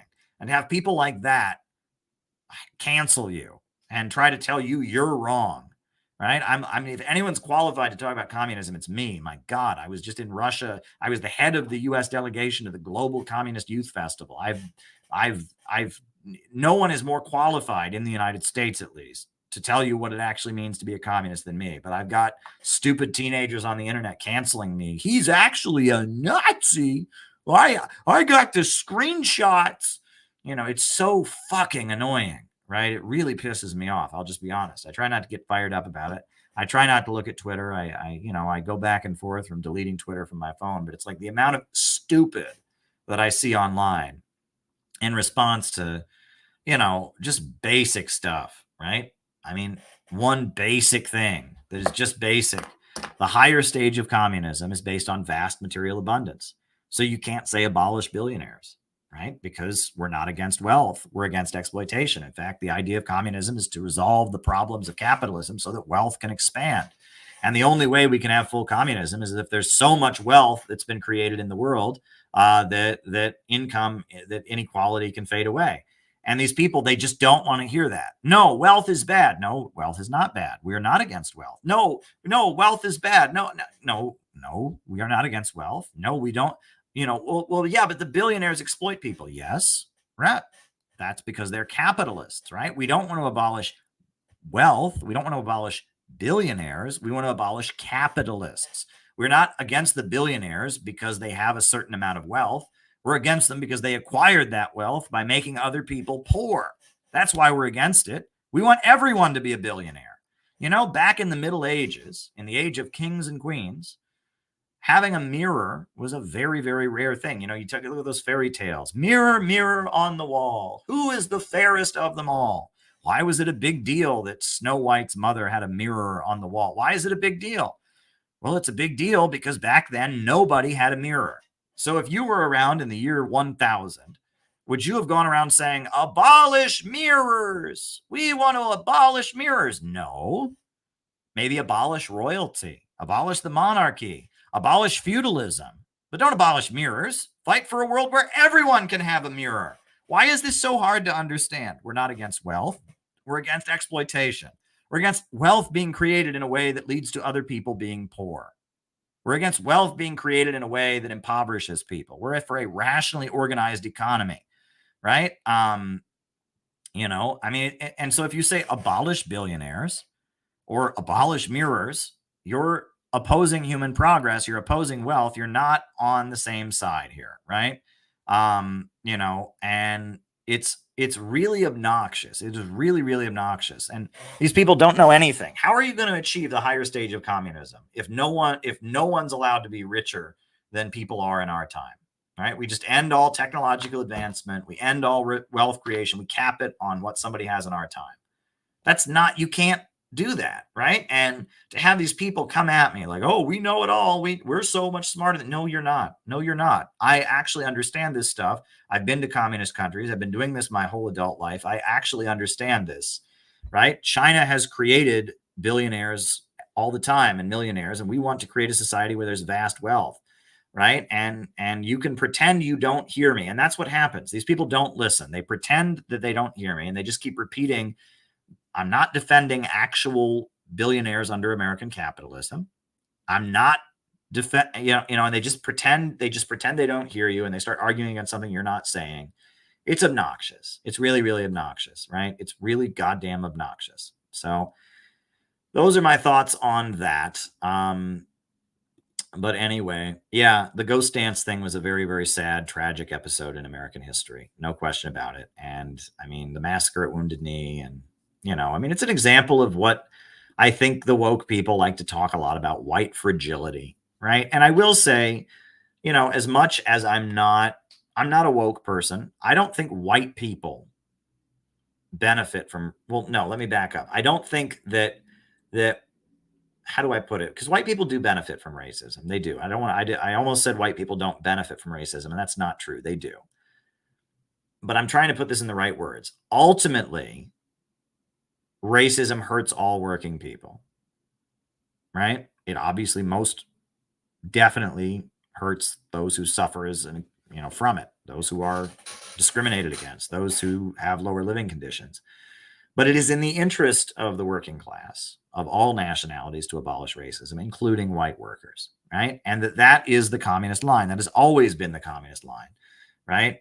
That it is in the interest of white workers to abolish racism. And there's many examples of that in the history of the labor movement, right? That opposing segregation, integrating the labor unions was key in winning labor victories. There's many examples of that. So, you know, I don't want to be a woke person who says white people are the problem and white people, you know, they have the problem. I don't want to be that. I will say that there is, you know, when you talk about white fragility, there is that. I've seen that, right? Right. I remember when I was in college, I went to an awful college called Baldwin Wallace College, now called Baldwin Wallace University. When I was there, it was Baldwin Wallace College, I guess, that got upgraded. Oh boy. I attended Baldwin Wallace. And when I was at Baldwin Wallace, there was a black organization on the campus called the Black Student Alliance. That's what it was called. I swear, if I heard another student say this, I wanted to slap them. Hundreds of times I heard white students say, why do they have to call it an alliance? That sounds like they want to kill all the white people. No, it doesn't. An alliance is just a group of people that get along with each other, you know, but I swear so many people are like, alliance, that sounds like a military thing. They want to kill all the white people. No, they don't. And when I would hear people say that, that's white fragility, right? It's this like, you're reading into everything that the black people say as somehow attacking you for being racist, as somehow trying to harm you. And it's it's like projection. It's an admission that you're aware that the black people have the short end of the stick, right? And that is something that I've seen my whole life, right? White people are constantly going around accusing black people of being racist against them because they know at the end of the day, they're racist against black people and that black people have been screwed. Great example all throughout the Jim Crow South, right? And this is very interesting.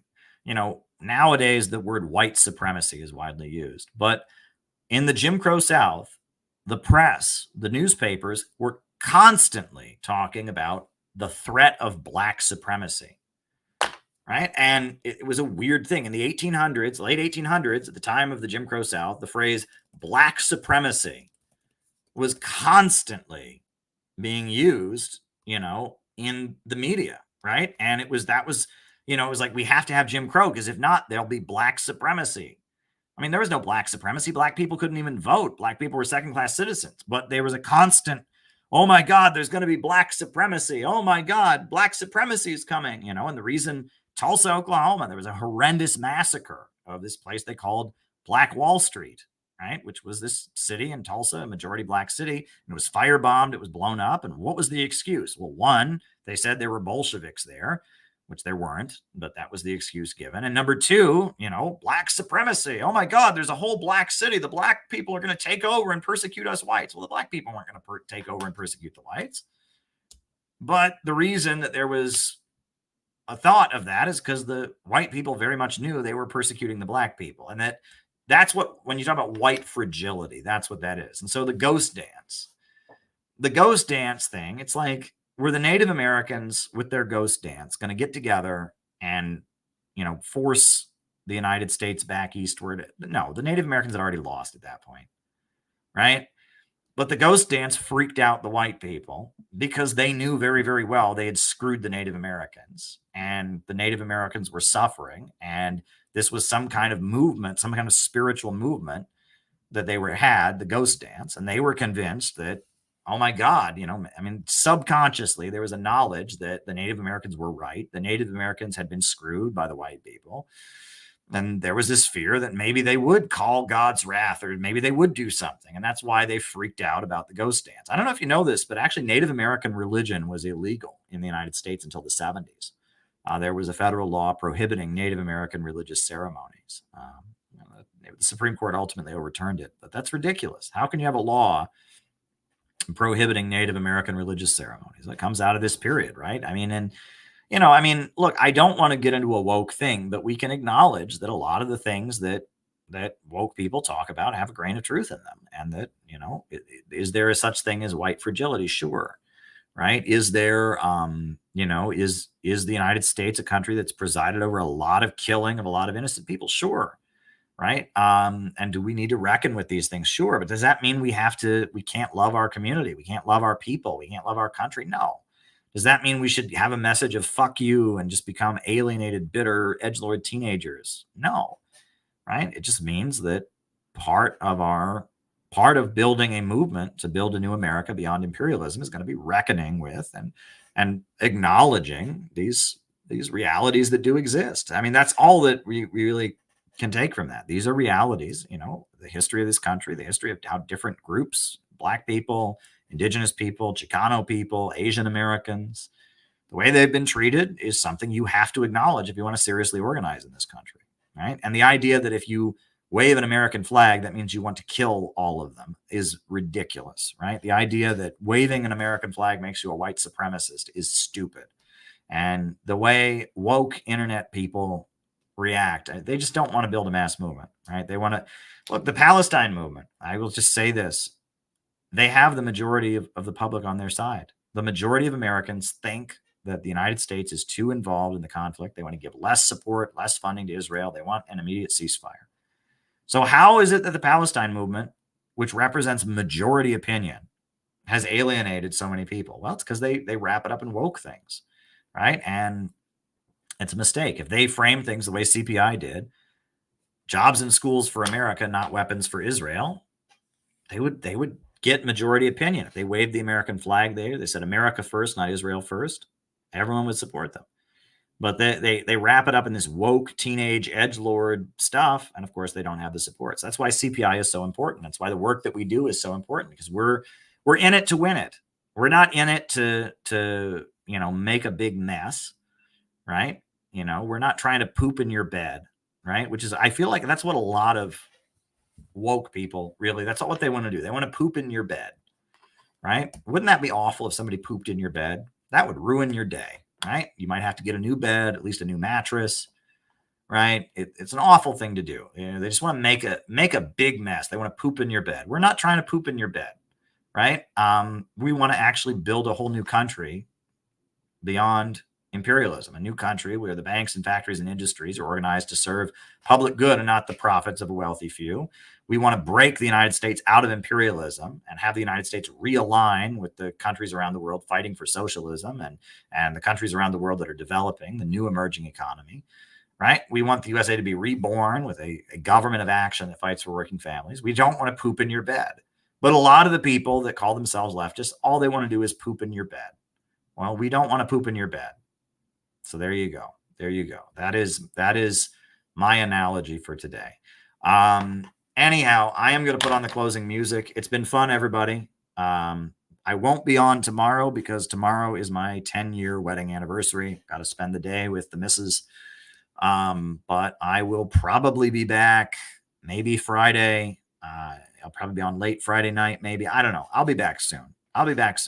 So all my best, folks. Putting on the closing music. I'm not going to poop in your bed. I will not poop in your bed. That is my quote, my quotable quotation for this evening. New upsurge in the struggle against U.S. imperialism is now emerging throughout the world. Ever since World War II, U.S. imperialism and its followers have been continuously launching wars of aggression. But the people of various countries have been continuously waging revolutionary wars to defeat their aggression. And while the danger of a new world war still exists, and the people of all countries must get prepared, revolution is the main trend in the world today.